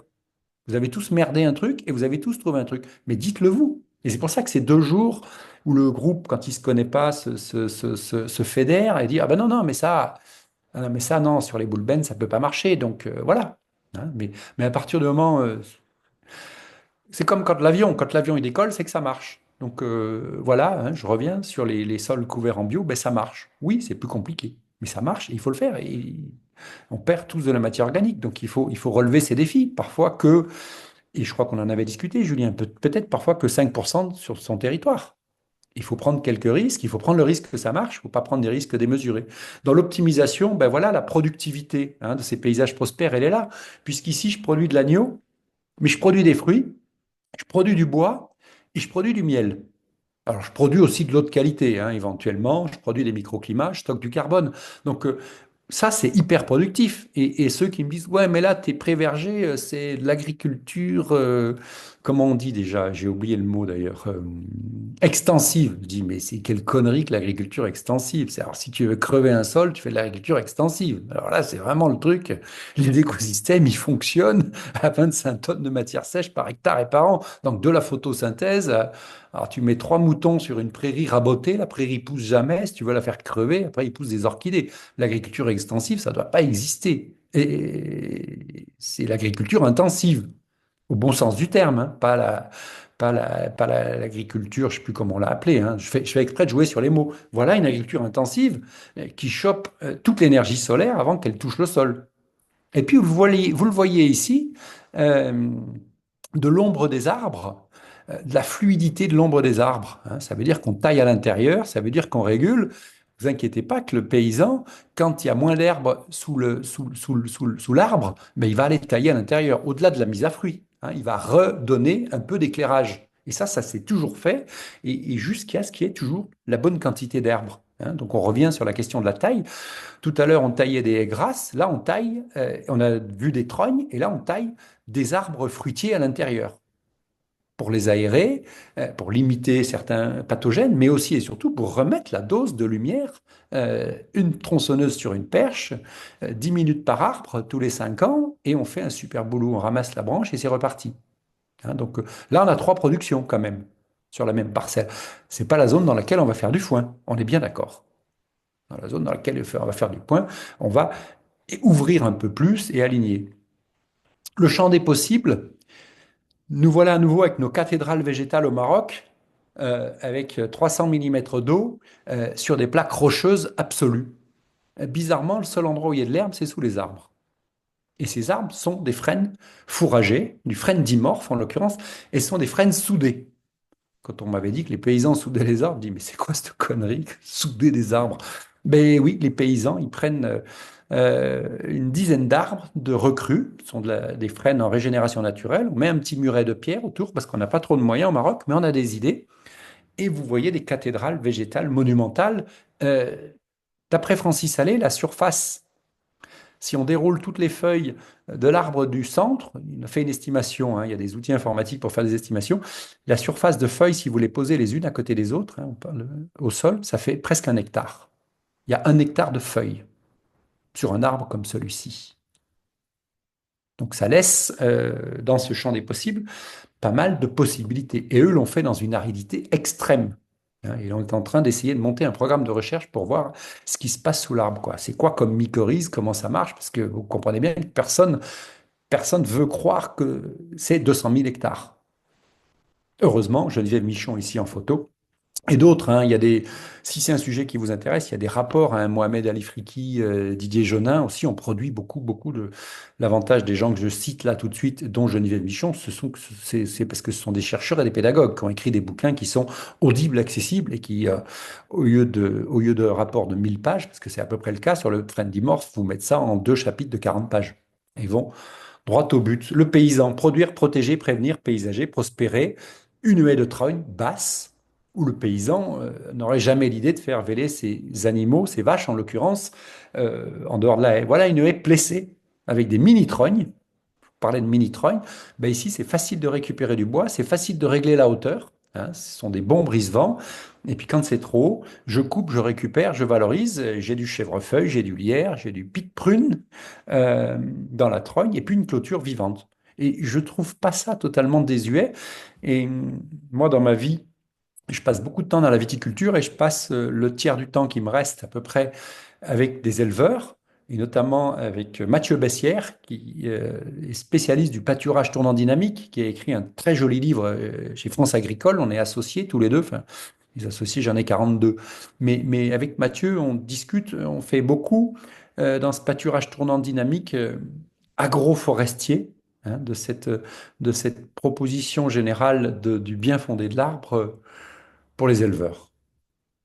Vaste sujet aussi, le pâturage tournant dynamique pour faire pousser de l'herbe et améliorer la qualité et améliorer la quantité. Ça nous dit ça. Un autre avec qui je travaille beaucoup, qui s'appelle Philippe Guillet dans la Sarthe, qui a fait un peu la réputation des poulets de louer, hein, les poulets en liberté, ben les voilà. Voilà un système agroforestier sorti de trappe et puis un peu plus loin de bouquets, de bosquets, pour que l'animal puisse aller prospérer, manger des insectes, des vers de terre, de l'herbe, des cornouilles, mais aussi des prunes, des poires qui tombent quand on les ramasse pas. Sur la petite vignette, c'est du noyer double fin. Donc, euh, j'ai de l'animal, des gallinacés, mais j'ai aussi du noyer à fruits et à bois, hein. Donc voilà des systèmes qui existent, dits traditionnels, hein, sur lesquels on s'est appuyé. Voilà un système agroforestier qui est sur 1 million d'hectares. 1 million d'hectares et qui fait vivre 1 million de familles, même si c'est un peu dur en ce moment, c'est l'arganeraie, hein. Je pense qu'on a tous entendu parler de l'huile d'argan, n'est-ce pas? Je vois Inès qui acquiesce, hein. L'huile d'argan, c'est un produit très féminin d'ailleurs, visiblement. Euh, Ben oui, c'est 1 million d'hectares. Et là, ce sont des trognes et des trognes. Tout le temps. Il n'y en a pas un qui soit patronnier. Sous différentes formes, hein, et vous le savez probablement. Il arrive parfois qu'on laisse et qu'on mette des petits murets de pierre pour que les animaux montent dans les arbres, pour qu'ils aillent pâturer. Mais au bon moment, dans les bonnes conditions. Et dans cet arganeraie, dans ce génie végétal, j'ai aussi du génie rural, des paysans qui coopèrent et qui disent, bah, à telle période, les animaux n'y vont pas, parce qu'on récolte ou parce qu'il y a possiblement du surpâturage. Donc on tient les animaux dans des parcs et dans cette agroforesterie. Comme le plan de gestion des haies de mes haies trop grasses, ben on gère et on écrit la règle. Et il y a un peu le chef d'orchestre qui dit là on y va, là on n'y va pas. Hein, vous voyez, ô combien tout ça est piloté et en aucun cas laissé à l'abandon. Le produit, avec cette appli en cours de réflexion, ben de ces produits. Ici, à Paysagine Marciac, c'était un peu notre manifestation phare où de l'importance de faire découvrir au public et de parler, de transmettre et de s'associer avec des chefs. Je sais pas vous, mais moi j'aime bien me retrouver devant des repas agroforestiers. Je sais pas pourquoi, j'y ai pris goût. C'est d'ailleurs là qu'on fait les meilleurs projets, les meilleurs contrats, qu'on a les plus grandes idées. Bon, alors mon équipe me l'a toujours reproché, mais était toujours au resto. Je dis, ben oui, mais vous avez vu tout le boulot qu'on a? Alors, ils disaient, ouais, mais on en a trop. Bon, on va pas rentrer dans les détails. Mais en tout cas, de l'importance de cette vision. La qualification, hein, planter, c'est pas de gaieté de cœur, et vu que c'est pas enregistré, je vais le dire, aujourd'hui, on peut estimer qu'il y a 50% des plantations qui iront nulle part. Moi, je suis expert mandaté par un certain nombre de boutiques pour lesquelles j'ai des contrats de confidentialité, mais peu importe, pour vérifier les chantiers des uns des autres, que ce soit de l'argent public ou privé. Et quand on est appelé, on est plusieurs, mais quand on est appelé, c'est la catastrophe. Et la catastrophe, c'est difficile à récupérer. Donc, ces grilles, on les fait circuler, on les donne, on essaie de faire en sorte que euh, chacun en prenne possession, puisqu'il y a 10 règles pour planter, mais dans ces 10 règles, si on en loupe une, que ce soit la préparation du sol, la protection, le paillage, la taille du piquet ou le suivi, si on en loupe une, on loupe tout. Hein. Si vous avez un troupeau de chevreuils qui vient sur votre plantation le lendemain, il pète tout. S'ils viennent un an après, c'est pareil.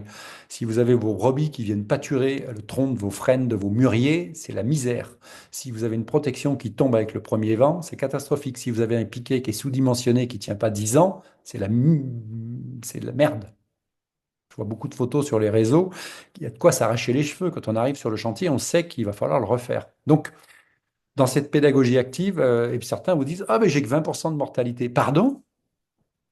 Moi, je vous autorise 2% de mortalité. Et souvent, les 2% de mortalité viennent de l'origine des plants. Des plants qui ont traîné au soleil ou qui ont eu des problèmes. Donc, on n'est jamais à 100%, mais quand on est à 5, 6, 10% de mortalité, c'est qu'il y a un problème de niveau 1 et qu'il faut régler, anticiper. Et Euh, là-dessus, Alain, je me permets, ouais, encore 15-20 minutes et après oui, mais on est on peut bien, on poser une est question. au Ouais. cul, ouais, on est pas mal, on est pas mal. Merci, ouais, de me le rappeler. Le carbone, je l'ai remis, je l'ai dit, c'est pour que vous ayez l'image en tête, hein. La même quantité de blé ou la même quantité d'herbe peut amener des productions complémentaires. Et c'est ça, hein, je crois, dans la sémantique ou dans la narration de l'agroécologie, de parler de cette abondance. Parce qu'on la voit pas, on la refuse presque et de nous dire, ah, mais moi j'ai des petits rendements. Mais non, si tu as des petits rendements, c'est que tu déconstruis ton sol.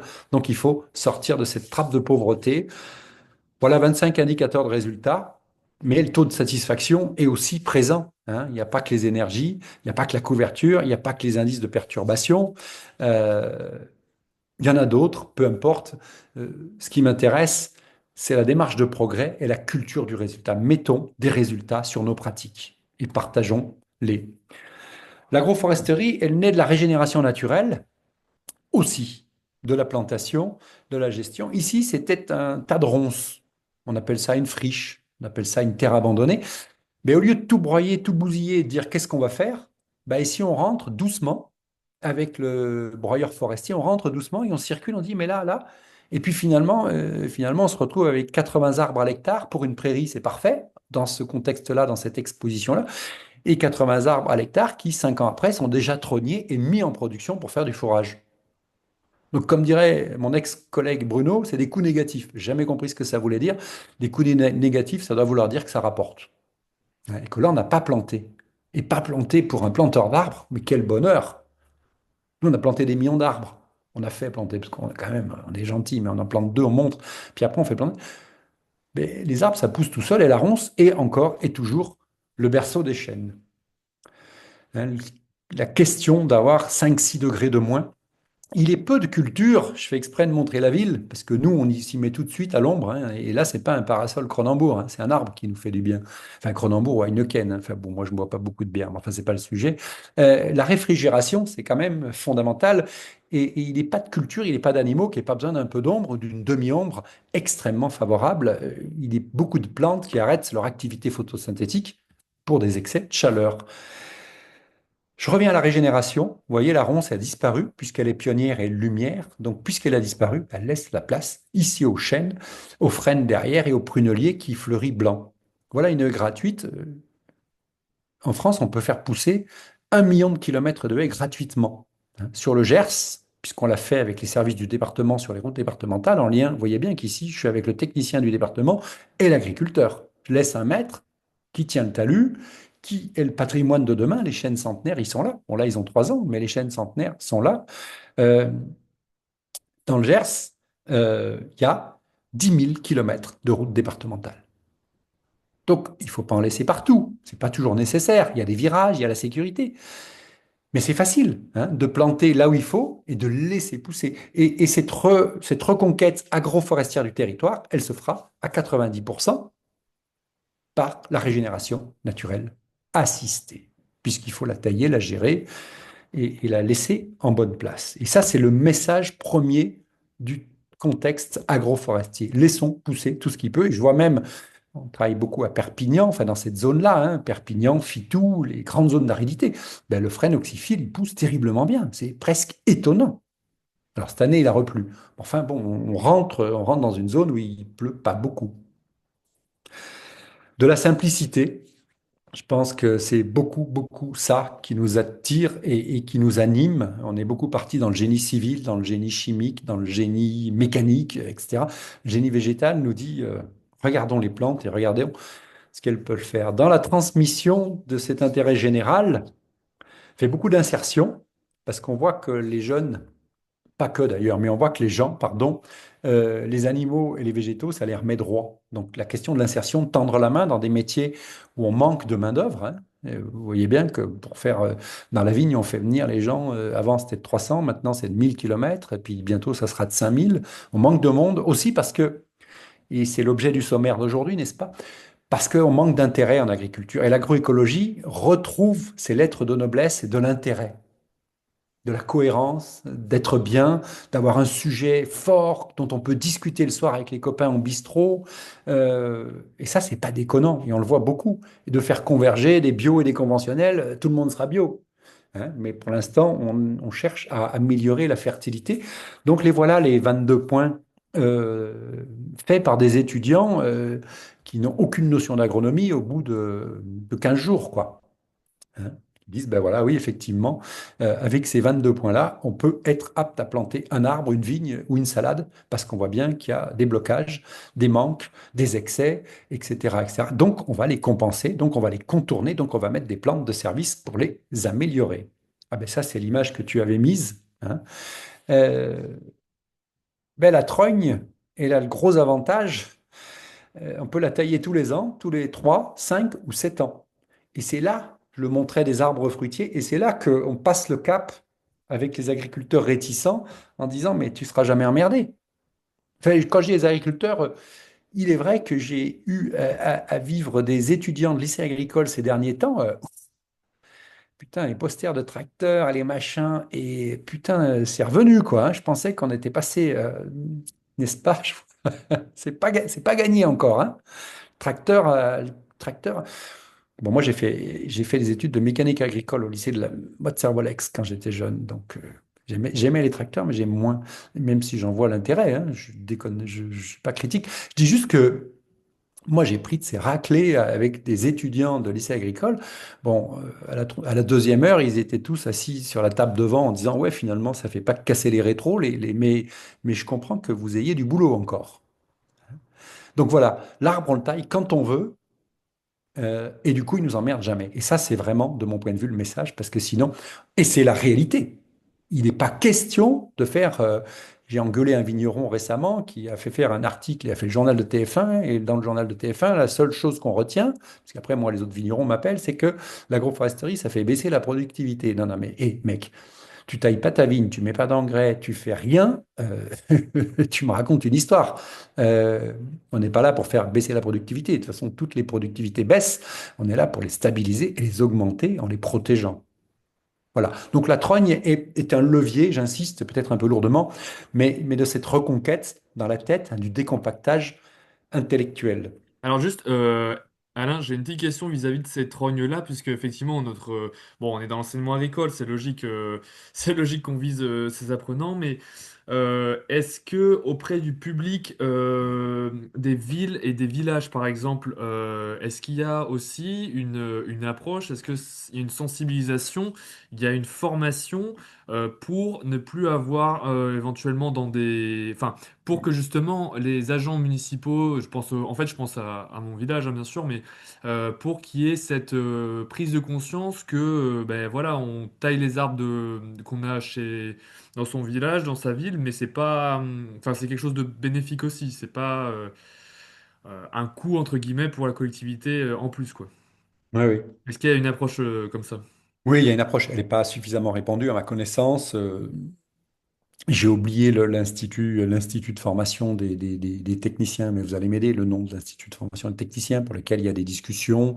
Je ne les connais pas toutes, hein, au titre du CNA, on les voit passer souvent. Donc, la discussion, c'est comme pour le monde agricole. Je pense que ça reste à amplifier. C'est d'ailleurs pour ça qu'on est en train d'imaginer l'école de la Trogne. L'école de Ouais. la Trogne, l'école buissonnière de la Trogne, elle nous dit bien campagne et ville, même combat. Mais apprenons, d'ailleurs c'est un vrai sujet, hein, parce que parfois avec des gens de la taille douce et tout, c'est difficile de faire passer la trogne, parce qu'on fait à la fois passer la taille douce et la trogne, c'est-à-dire une chose et son contraire. Mais la trogne se gère avec des pratiques bien particulières, etc. Il est vrai qu'en ville, il y a encore pas mal de boulot à faire, et parce que d'ailleurs on le dit, hein, en ville on dit on fait fait une taille de jeunesse ou de machin, de... Ouh, le végétal, c'est pas comme les cheveux, pas tout à fait. Enfin, pas que Mm. je... Donc ça avance doucement. Vous voyez ici, je mets une plante volontairement, une plante, c'est la renouée grimpante, une plante exotique, a priori, qui est mal aimée, qui est un peu déclassée. Je la mets parce qu'elle arrive, elle est en train de coloniser l'aulne glutineux, mais elle nourrit ces fameux pollinisateurs. Donc moi, je la regarde et je vérifie qu'elle n'est pas si envahissante que ça. Donc cette vision holistique, un chef qui fait aussi de l'agroécologie et qui, dans son restaurant, est un grand pédagogue. Hein, voilà. Donc tous les relais, un vigneron ici qui voit émerger une nouvelle variété de raisins semés par un oiseau. Donc voilà, l'idée c'est que tous ces gens que l'on croise, et on a le monopole de rien, pour le coup, en tout cas, ça intéresse beaucoup ce qu'on appelle le grand public. D'ailleurs, on est en train de créer une chaîne complémentaire, un ver de terre média, qui veut toucher le grand public, parce qu'on estime que sur l'agriculture et l'agroécologie, sur YouTube, on n'est pas assez présent, en tout cas dans le public. Donc, c'est d'avoir des ambassadeurs formés et informés avec cette vision globale. Et pas cette cloison, parce qu'on est encore dans la cloison. D'ailleurs, tous les appels à projets sont comme ça, à peu de choses près, hein. Cloison eau, cloison biodiversité, cloison climat, cloison éco-phyto, cloison machin, cloison bio. Il faut décloisonner, je crois. Il faut décloisonner. C'est d'utilité publique. Voilà des arbres plantés dans un vignoble extrêmement prestigieux que je nommerai, si vous le souhaitez, qui s'appelle Cheval Blanc à Saint-Émilion, avec des couverts végétaux, avec une protection, un bon piquet, etc., etc. Donc voilà un modèle, voilà une vitrine. Il est prestigieux, mais ils font le boulot comme les autres. Et les arbres que l'on plante là sont pas différents, ils sont pas plus chers, ils sont pas plaqués en or, loin de là. Peu importe, c'est de montrer de cette diversité des situations, diversité des agricultures, et encore une fois, de cette trajectoire vers la fertilité des sols, la verticalité pour avancer. Hein. J'ai parlé de cette abondance. Là, c'est plutôt des schémas, hein, que je fais faire. C'est pour le restaurant dont je vous ai montré le chef tout à l'heure, mais c'est aussi lui qui le fait en disant, ben, entre mes légumes, j'ai des petits fruits, j'ai des lianes, j'ai du raisin, j'ai des fruits habituels, et puis j'ai même encore des peupliers que je vais trogner pour faire des amortisseurs climatiques pour que, là c'est en Catalogne Sud, hein, pour que mes agrumes puissent pousser convenablement. Sur la petite vignette, vous avez des pommes, du raisin blanc et du raisin rouge. et vous voyez qu'il y a autant de raisins sous l'arbre qu'en dehors. Et vous voyez que le paysan, il a taillé son arbre avec une angulation donnée pour que la quantité de lumière tombe sur le bourgeon, la vigne, l'année précédente, pour qu'elle fructifie. Le W nous montre deux vignes en bio, une sur sol vivant, l'autre sur sol mort, très clairement. Hein, donc voilà, on va en Bourgogne la semaine prochaine montrer des choses comme ça, disant qu'il y a encore des progrès à faire et que ça ne fonctionne pas et que ça ne fonctionnera jamais avec des sols nus. Et quand il n'y a pas de sol nu, ben, vous voyez une rhizosphère développée par Marc-André Sellos, où ici, 97% de ce que vous voyez sont des champignons. Les racines ne représentent que 3% de cette masse racinaire de cette plante. Marc-André Sellos, qui fait des super bouquins, dont le premier s'appelle Jamais seul, qu'il faut regarder de près, nous dit bien que pour les plantes, la nutrition, la prévention et la réparation passent exclusivement par les champs mycorhiziens. Ah, et moi je balance du fumier pour essayer de nourrir ma plante. C'est pas tout à fait la même vision de l'importance d'entretenir la vie dans le sol 360 jours par an. Voilà des animaux sur litière de bois broyé et voilà des animaux sous des châtaigniers chez cet agriculteur de Corrèze qui fait du pâturage tournant dynamique agroforestier. Le deuxième revenu, qui est équivalent à celui de la viande, vient de la production de la châtaigne. Si vous voulez un exemple simple, hein, là c'est monoculture, pas toujours judicieux, de châtaignier, mais en tout cas, le deuxième revenu est l'emploi créé pour la châtaigne, sa récolte, son conditionnement et sa vente. Les yeux qui brillent, je le disais, de la coopération entre les agriculteurs, d'avoir du sens, d'avoir une visibilité, d'avoir une trajectoire. On écrit beaucoup euh, dans nos métiers du projet. Hein, on fait de la formation, mais on fait du projet et on reste des techniciens de projet parce que le projet, c'est ce qui nous anime. C'est là, c'est la rencontre, c'est l'échange, ben, c'est le phasage. C'est dire cette année, tu fais ça, l'année prochaine, tu fais ça. Et puis au moins, tu fais quelque chose avec beaucoup de résultats. L'animal dans les vignes, c'est le grand retour, plutôt que des machines et du carburant ou de l'électricité, eh bien, des animaux. Hein, et ça, on en voit de plus en plus. Et du bien fondé, du guano, de la bouse, je l'ai dit, ou de la crotte de mouton, avec des règles, bien évidemment, toujours. Voilà, des paysages qui se désertifient, où il y a de moins en moins d'agriculteurs, il n'y a plus que des pharmacies, à des paysages où on a des villages avec des artisans, des commerces et des paysans qui, à toutes les échelles, peuvent avancer. Donc cette idée de convergence, et puis j'en finis avec l'art de récolter le soleil, phrase que j'emprunte à Hervé Covès, que j'aime beaucoup, d'entretenir la vie et de cultiver la pluie. Voilà. Évidemment, ça se termine autour d'un verre sur le C15, d'un verre de terre, hein, vous l'avez bien vu, pour en discuter. Merci pour votre attention. Merci beaucoup, Alain.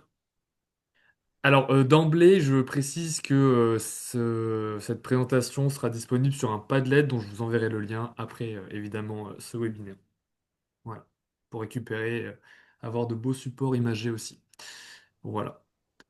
Est-ce que vous avez des questions? Quels sont vos ressentis vis-à-vis de cette présentation? Et je vous propose après de... Oula, épatant, non, vous avez mal écrit là, c'est pas-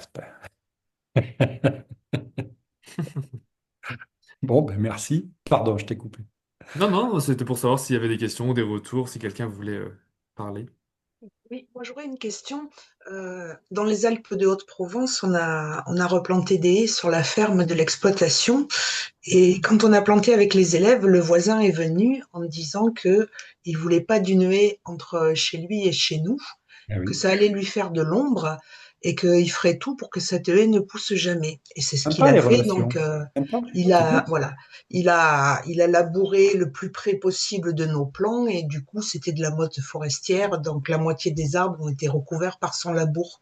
Et Waouh. je voulais savoir si en milieu rural, il y a une règle comme en milieu Oui, urbain mais sur madame. à quelle limite on peut mettre les arbres en fait. Ah ben là, il y a une règle, elle est très précise et c'est bien que vous posiez la question. Le code rural l'a décrit très très clairement. Une haie qui ferait moins de 2 mètres de haut peut être plantée à 50 centimètres. une haie qui fait plus de 2 mètres de haut doit être plantée à 2 mètres, puisqu'apparemment, il n'y avait pas accord de mitoyenneté dans votre cas. Puis je vois que c'est sévère, quoi. Pour un lycée, Ouais. c'est sympa, quoi. Ça fait vraiment plaisir. Donc à deux mètres, alors, c'est pas bien d'aller dans les tribunaux. Enfin, c'est pas bien. C'est pas que c'est pas bien, c'est qu'on y perd tous du temps et de l'argent. Mais en tout cas, à 2 mètres, il n'a pas à y toucher. Hein, donc ça, c'est important, Ok. effectivement. Si la haie doit faire plus de 2 mètres de Elle fait haut à toujours plus de 2 terme, mètres. il faut la Elle, planter 2 mètres chez nous, Oui. quoi. Elle fait Ok. toujours plus de 2 mètres, sauf si c'est une huée basse qu'on taille, comme dans certaines régions d'élevage et de bocage, à 2 mètres régulièrement. Mais globalement, vous avez intérêt de la mettre chez vous déjà, quitte à, comme ça, vous pouvez passer de l'autre côté pour entretenir un peu l'herbe les premières années avant qu'elle prenne la place. Puis, globalement, je peux citer, y compris dans les Alpes de Haute-Provence, quelques plantes, mais l'aubépine, le prunelier ou l'érable champêtre de Montpellier, ça fait vite plus de 2 mètres. Et c'est souvent. Hein, encore une fois, je ne vais pas vous vendre un truc que j'ai pas vu et puis j'ai rien à vendre, mais souvent on a besoin de brise-vent, on a besoin de thermodynamie, etc. Donc c'est bien de planter les haies à 2 mètres en tout cas. C'est mieux quand on a la place. Donc cette Ok. règle-là, elle est infaillible, entre parenthèses. Hein. C'est-à-dire que là, il faut lui dire, bon là, je suis à 2 mètres, tu n'as Ouais, mais pas. là, on avait planté sur la limite. Ouais, Donc, ouais, ouais. il a raison, il fait ce qu'il veut. Ouais. Là, il fait ce qu'il veut. Ouais. Ok. D'accord. Et nous avons aussi des formations donc en aménagement paysager, en gestion des milieux. On a une formation élagage aussi. Et Mhm. je vois que les enseignants et les formateurs, ils sont assez réticents à la trogne. Oui. Ils enseignent beaucoup plutôt des méthodes de taille douce. Oui. Ils disent que les GMNF, eux, disent que on dérange la biodiversité en taillant les trognes chaque année. Les aménagements paysagers, eux, ils parlent du problème de maladie. Et donc, globalement, cette trogne, elle n'est pas vraiment populaire, je dirais. Bah, si vous voulez, j'ai monté pour l'école de la Trogne. On vous invitera à la première session, l'école de la Trogne. La première session, ce sera un abécédaire de la Trogne. Donc, on vous fera passer le lien et vous les inviterez si vous voulez, parce qu'il faut dialoguer. Il faut dialoguer, je l'ai un petit peu dit, hein. Il y a la taille douce, la Trogne, ça ne s'oppose pas en réalité, c'est parfaitement complémentaire. Et sur la Trogne, on a du mal à faire passer le message, effectivement. Les gens qui ont été formés à des écoles de ce type-là ont du mal à comprendre ce message fondamental qui est un message paysan, qui est pas, qui est peu enseigné, qui est peu compris, qui est, de notre point de vue, est un message absolument fondamental. D'ailleurs, le plus intéressant de l'histoire, je ne sais pas si Francis Allais, ça vous parle. Oui, Hein, tout le monde, bon, super. Le plus intéressant de l'histoire, c'est que Francis Allais, qui est quand même reconnu comme le botaniste français, mais mondial quelque part, Francis Allais notamment, Ernst Zürcher et d'autres sont des adeptes absolus de la trogne. Et je dis ça parce que Francis Allais, c'est un bon copain. Il aime bien d'ailleurs le pachetringue du Vic Bill, ça va parler à certains. Et ça m'a coûté cher parce que je lui ai fait écrire un livre avec des canons. En tout état de cause, Francis était absolument contre la trogne quand on s'est rencontrés, mettons, il y a 25 ans. Les dates n'ont pas beaucoup d'importance. Il m'a dit, non, Alain, tu déconnes. Moi, non. Un arbre, ça pousse tout seul, ça n'a pas besoin d'être taillé. Et paradoxalement, Francis a signé la préface du livre de Dominique Mention sur les trognes.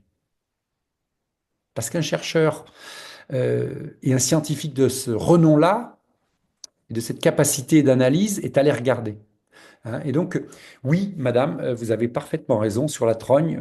On a fait beaucoup de travail sur l'agroforesterie et l'arbre et la cohabitation avec les cultures et les animaux. Il nous reste un travail extrêmement important à faire sur la trogne, mais aussi parce que, ça a été dit tout à l'heure, il y a plein d'arbres qui sont très mal taillés et qui sont plus des trognes, hein, et pour lesquels il y a des problèmes.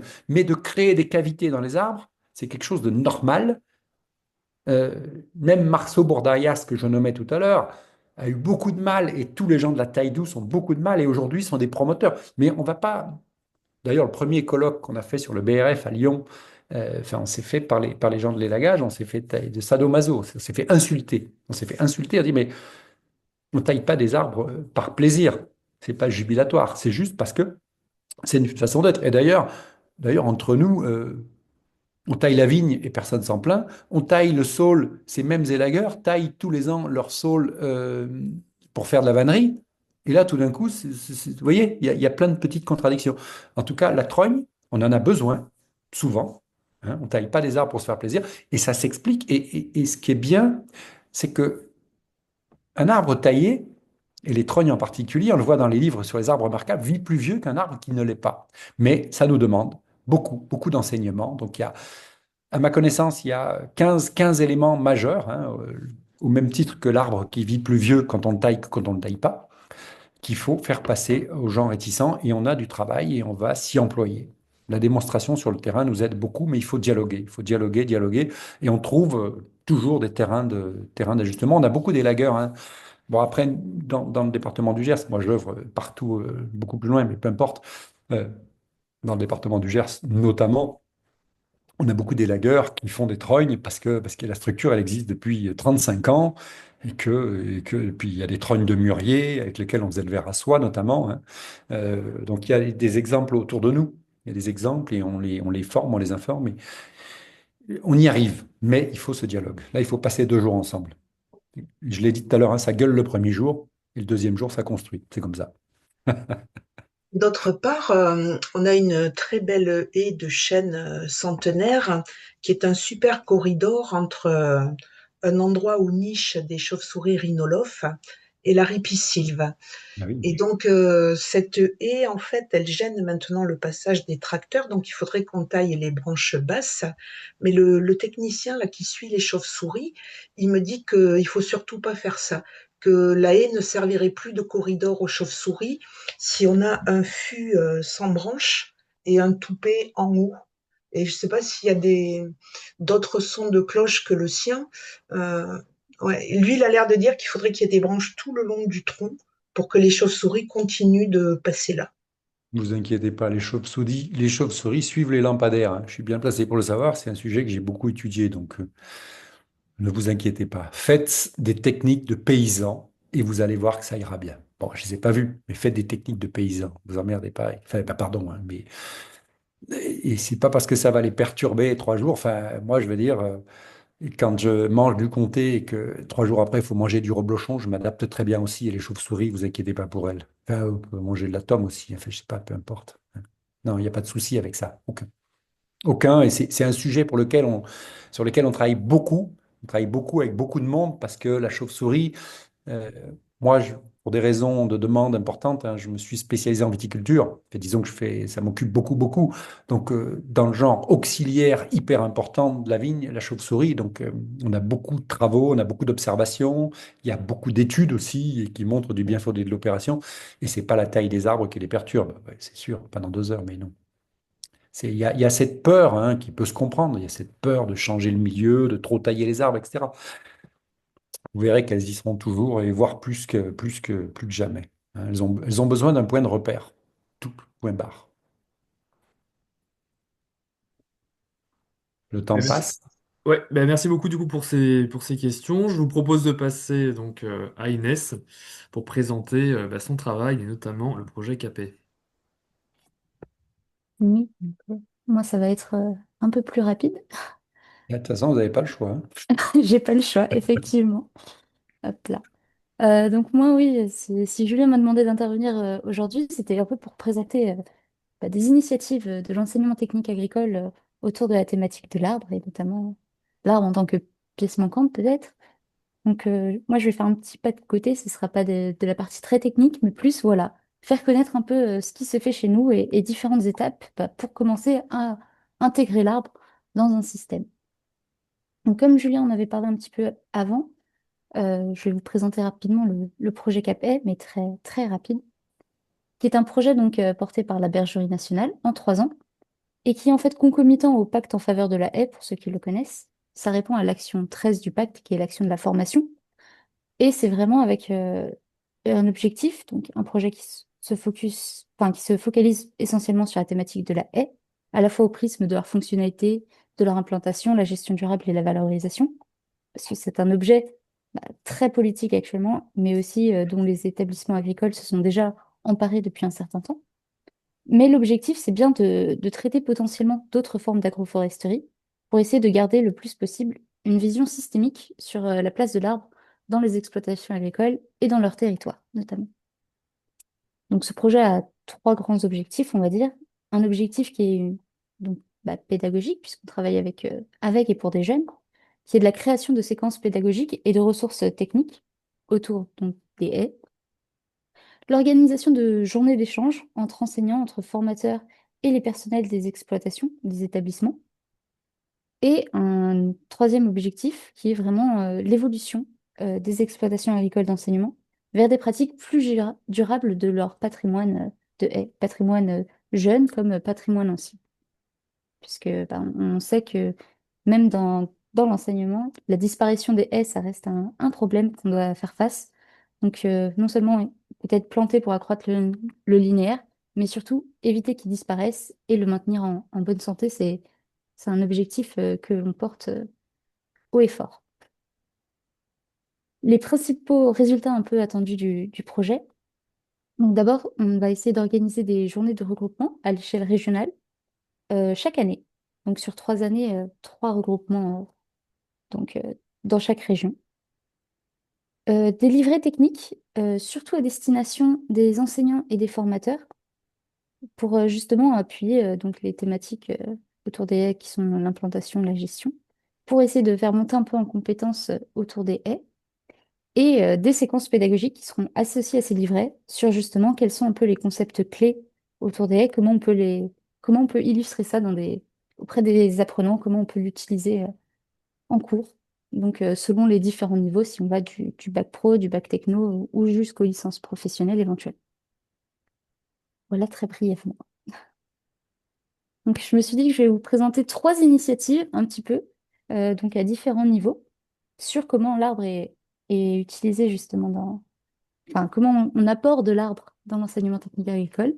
Et ça tombe très bien puisque mon premier exemple, c'est un exemple enfin, c'est l'exemple de Francis, Francis qui est avec nous aujourd'hui. Donc, j'ai appelé ça Découvrir l'agroforesterie et les arbres à Pau-Montardon. Francis, si je dis des bêtises, n'hésitez pas à me corriger. Donc, ça, c'est une initiative qui est liée au concours des jeunes jurés des pratiques agroécologiques, catégorie agroforesterie. Donc, en 2 mots, c'est un concours ouvert à l'enseignement technique agricole, qui est en fait le reflet adapté pour les classes de ce qui se fait au niveau des experts dans le concours général agricole. Donc, c'est en fait essayer de placer les apprenants en condition de jury multidisciplinaire. Ils doivent visiter 2 exploitations, ou enfin, en tout cas, au moins 2 parcelles en agroforesterie, et essayer d'évaluer un peu leur équilibre agroécologique. Donc, évaluer la parcelle, voir sa biodiversité et voir surtout comment elle s'intègre dans le système d'exploitation bah, de l'exploitant qu'ils visitent et comment la parcelle en question et les pratiques qui sont faites dessus peuvent répondre aux objectifs de l'exploitant agricole. Donc, dans le cadre de ce concours, à Pau-Montardon, ils avaient inscrit une classe de 10 élèves, donc de filière générale, un bac G. Et ces 10 élèves avaient choisi l'enseignement agronomie, économie et territoire. Donc c'est un public qui est déjà assez sensible à l'agroécologie, puisqu'ils ont choisi cette option, mais dont les spécialités, qui étaient mathématiques, physique-chimie et biologie-écologie, peuvent parfois sembler un peu éloignées du monde agricole. Donc cette initiative, elle a été menée par une équipe enseignante pluridisciplinaire, donc agronomie, biologie, écologie, histoire-géographie et ESC. Et pour les enseignants, l'objectif était, à travers le concours, de faire prendre conscience aux jeunes de la place et les rôles que peuvent prendre l'arbre dans le système agricole. Pour le coup, dans le cadre de ce concours, on essaye vraiment de mobiliser une équipe parce que c'est un gros avantage en fait de travailler en croisant les regards. Et ici, le caractère pluridisciplinaire de cette option a été un gros avantage pour aborder le sujet de l'agroforesterie. Je cite, l'approche croisée entre histoire-géographie, écologie et agronomie a permis de mieux faire comprendre aux jeunes les enjeux de réhabiliter l'arbre au sein des parcelles agricoles. L'histoire de France, en passant de Colbert jusqu'au remembrement d'après-guerre, a impliqué de revenir sur la place de l'arbre dans le paysage rural. La mise en avant des intérêts agroécologiques multiples des installations agroforestières ont été la source de grandes discussions, d'interrogations sur les politiques publiques passées, actuelles et futures. Pourquoi avoir fait disparaître ces acteurs, les arbres, si indispensables au fonctionnement des agroécosystèmes? Donc c'est vraiment un peu aussi commencer à, oui, réfléchir la place de l'arbre dans les exploitations, l'évolution du regard aussi que on en a eu en tant que territoire rural, mais aussi en tant que politique. Et justement, commencer à se questionner sur les évolutions qui ont existé. Un grand temps fort dans cette activité, ça a été la rencontre avec les exploitants et les deux visites qui ont été enrichissantes pour les jeunes, qui n'étaient pour la plupart pas issus du monde agricole.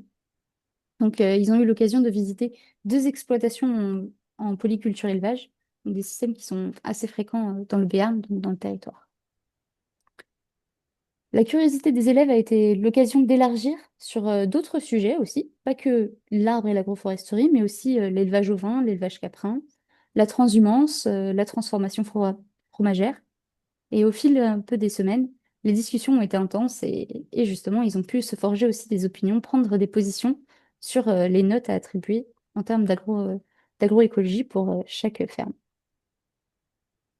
En rendant leur dossier, euh, le dossier a été complété en fait par une vidéo, donc des jeunes qui présentaient leur projet et ce que ça leur avait apporté. Donc vous voyez une image là sur le côté et une citation qui m'avait bien marquée parce que c'était exactement ce que je recherchais quand on avait organisé le concours. Planter des arbres, planter des arbustes, ça peut aussi avoir un gros plus sur les animaux, sur le climat et sur nous aussi. Donc voilà, c'est cette première expérience, je veux dire, c'était vraiment, pour moi, ça montre qu'on peut commencer à réfléchir à l'arbre, on peut réfléchir à sa place et à tout ce que ça peut apporter. Donc pour moi, c'était une belle illustration sur comment entrer avec des jeunes dans le sujet de l'arbre, si je peux dire. Deuxième expérience, un peu plus technique cette fois, donc formée à l'entretien du bocage. Donc là, ça se passe dans un lycée privé dans le Finistère, donc à Pommerit. Et ça, c'est une réflexion qui a commencé en 2017, quand les enseignants, surtout, pas forcément les personnels de l'exploitation, mais les enseignants, ont constaté des dégâts sur les haies, donc des chicots sur les arbres, des repousses incontrôlables, l'apparition de plusieurs maladies aussi. Donc en voyant ça et en voyant leur patrimoine finalement dépérir un petit peu, le lycée de Pommerit a décidé de totalement abandonner le recours au lamier pour l'entretien de ces haies et de revoir sa stratégie. Euh, pour ça, ils ont décidé de commencer un travail avec leur BTS GPN, donc gestion et protection de la nature, et en travaillant avec les apprenants sur les fonctionnalités des haies et les services écosystémiques qu'elles peuvent rendre. Notamment, ils avaient des problèmes de brise-vent. Donc, essayer de travailler sur l'effet brise-vent. Est-ce que ça pouvait maximiser les rendements des cultures et limiter la transpiration, ou est-ce que plutôt ça aurait un impact de concurrence? Voir la haie aussi comme réservoir d'auxiliaires. Donc, est-ce que ça va plutôt limiter les ravageurs ou au contraire, est-ce que ça va être un problème? Ils ont décidé de travailler tout ça avec les jeunes. Et justement, pour exprimer un peu plus le plein potentiel des haies, les jeunes ont, ont pensé qu'il y avait un gros problème sur la gestion et du coup qu'il fallait travailler à une gestion plus durable de leurs haies. Ça leur a paru comme une évidence. Parallèlement à cette démarche un peu pédagogique sur la haie, il y a eu aussi une réflexion des enseignants et de l'exploitation sur la valorisation des haies, donc d'abord pour l'énergie et éventuellement pour de la valorisation aussi plus économique. Donc en discutant et en réfléchissant un petit peu aussi avec ce qui se fait sur le territoire, l'entretien du linéaire du lycée à la tronçonneuse avait paru la solution idéale à l'époque. Et depuis, le lycée organise chaque hiver une semaine de chantier formatif à la taille des haies à la tronçonneuse.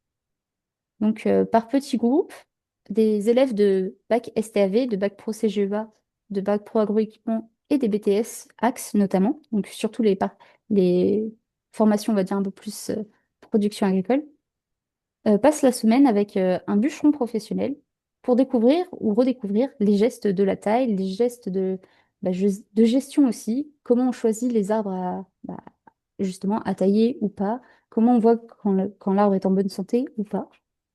Et à cette semaine s'ajoutent tout au long de l'année et pour tous les élèves de l'établissement, des conférences, des activités sur le bocage et notamment sur la trame écologique aussi. Donc, l'objectif maintenant du lycée, c'est vraiment de former aux techniques de bûcheronnage et d'entretien les futurs exploitants, puisque c'est bien eux qui, par l'application d'un entretien un peu approprié, pourront garantir à terme et à une large échelle la préservation du bocage fonctionnel. Donc, c'est pour moi ici comment, à partir de certains gestes techniques, on commence à ouvrir ensuite sur une notion de un peu plus de territoire, de bocage fonctionnel, de fonctionnalité écologique et de systèmes en fait qui fonctionnent, de systèmes agricoles. Mon dernier petit exemple, que j'ai appelé faire de l'arbre un incontournable du système d'exploitation.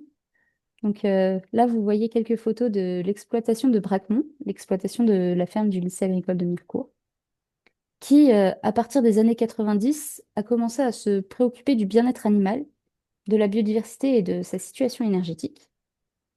C'était une exploitation donc, qui est dans les Vosges et qui était surtout en fait bordée de forêts, mais sinon que des plaines. Et l'exploitation a commencé à se poser des questions aussi en voyant des étés de plus en plus secs, des prairies qui souffraient un petit peu.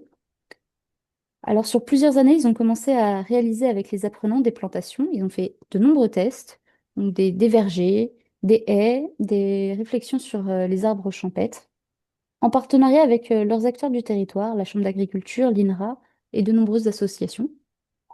Et ils ont travaillé notamment, et ça a été un peu un déclic pour eux, sur le concept de haie pharmacie, qui leur est apparu tout naturellement au fil des observations. Donc cela consiste à mettre des haies le long des parcours, donc dans le cas de Mirecourt, le long des parcours des vaches laitières, pour que les vaches puissent manger toutes les feuilles et de toute la biodiversité un peu qu'il leur est proposée. Et ils se sont aperçus en fait que ça avait une action très positive justement sur l'immunité des animaux, puisque depuis, il se passe quasiment de tout produit vétérinaire. Et selon le DEA, vraiment toutes les essences d'arbres peuvent être intéressantes. Enfin, les animaux aiment bien goûter à différentes choses et ils se servent selon leurs besoins, soit des feuilles plutôt riches en tanins, soit des choses un peu plus riches en minéraux, enfin, selon leurs besoins. Ils ont constaté que les vaches arrivaient à se réguler et à se nourrir, voilà, selon ce qu'elles avaient envie et ce qu'elles avaient besoin. L'arbre est devenu, selon le directeur de l'exploitation, un outil qui est indispensable à la cohérence globale de son exploitation. Donc il est passé de quasiment aucune haie à maintenant plusieurs dizaines de kilomètres de haies quasiment. Donc c'est un beau développement pour l'arbre, on va dire. Et d'ailleurs, pas que des haies, il y a aussi des arbres dans des parcs pour des cochons. Enfin, l'arbre, de manière générale, a été vraiment réfléchi pour la cohérence du système. Et depuis 2020, l'exploitation cherche vraiment à continuer ce travail et à conforter un petit peu conforter un peu toute son expérience et à expérimenter sur ces écosystèmes arborés pour les rendre plus durables, plus résilients et surtout économiquement viables, puisque ils aimeraient en fait faire de la haie un véritable atelier à part entière. Et ça passe autour de plusieurs projets, et notamment des projets régionaux qui visent à réhabiliter l'arbre champêtre dans les zones de polyculture élevage. Ils sont assez fiers de ce qu'ils ont fait, puisque les linéaires qu'ils ont déjà plantés permettent de montrer toutes les fonctionnalités des haies, depuis la régulation de l'eau jusqu'à la biodiversité, la production de biomasse, la pollinisation, le stockage carbone, le potentiel d'enracinement des arbres dans le sol, donc pour lutter contre l'érosion, mais surtout pour la décompaction du sol, pour montrer justement toute la vie qu'il peut y avoir.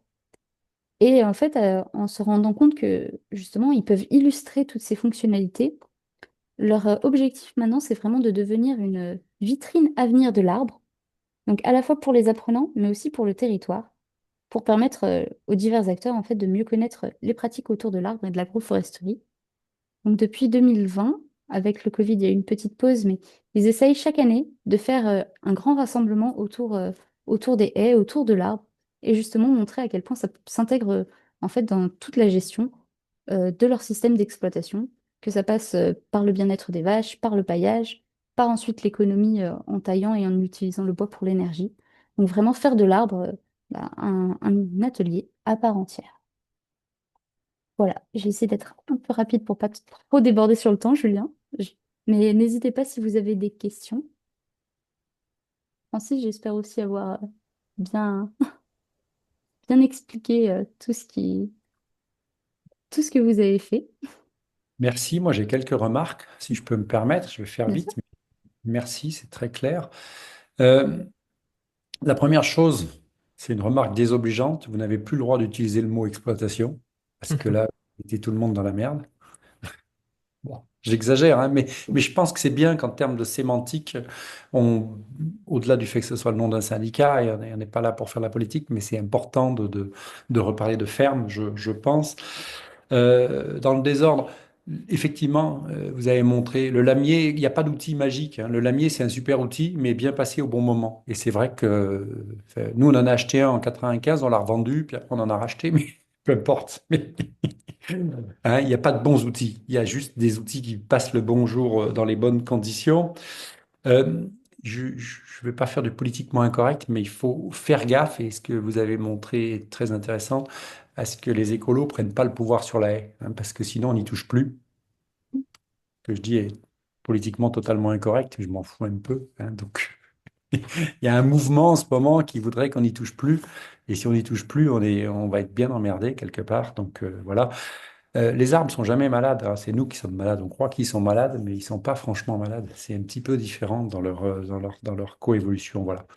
Je voulais revenir. Je vous ai envoyé le lien sur les livrets. Je vous invite à pas refaire ce qui a déjà été fait par les uns et par les autres. Je pense qu'en termes de pédagogie, c'est pas très bon ce qui a été fait. Donc vous avez un beau champ sur les principes, les préalables. Enfin, tout le monde a fait son livret dans son coin. On n'en peut plus. Il y en a, on croule sous les livrets.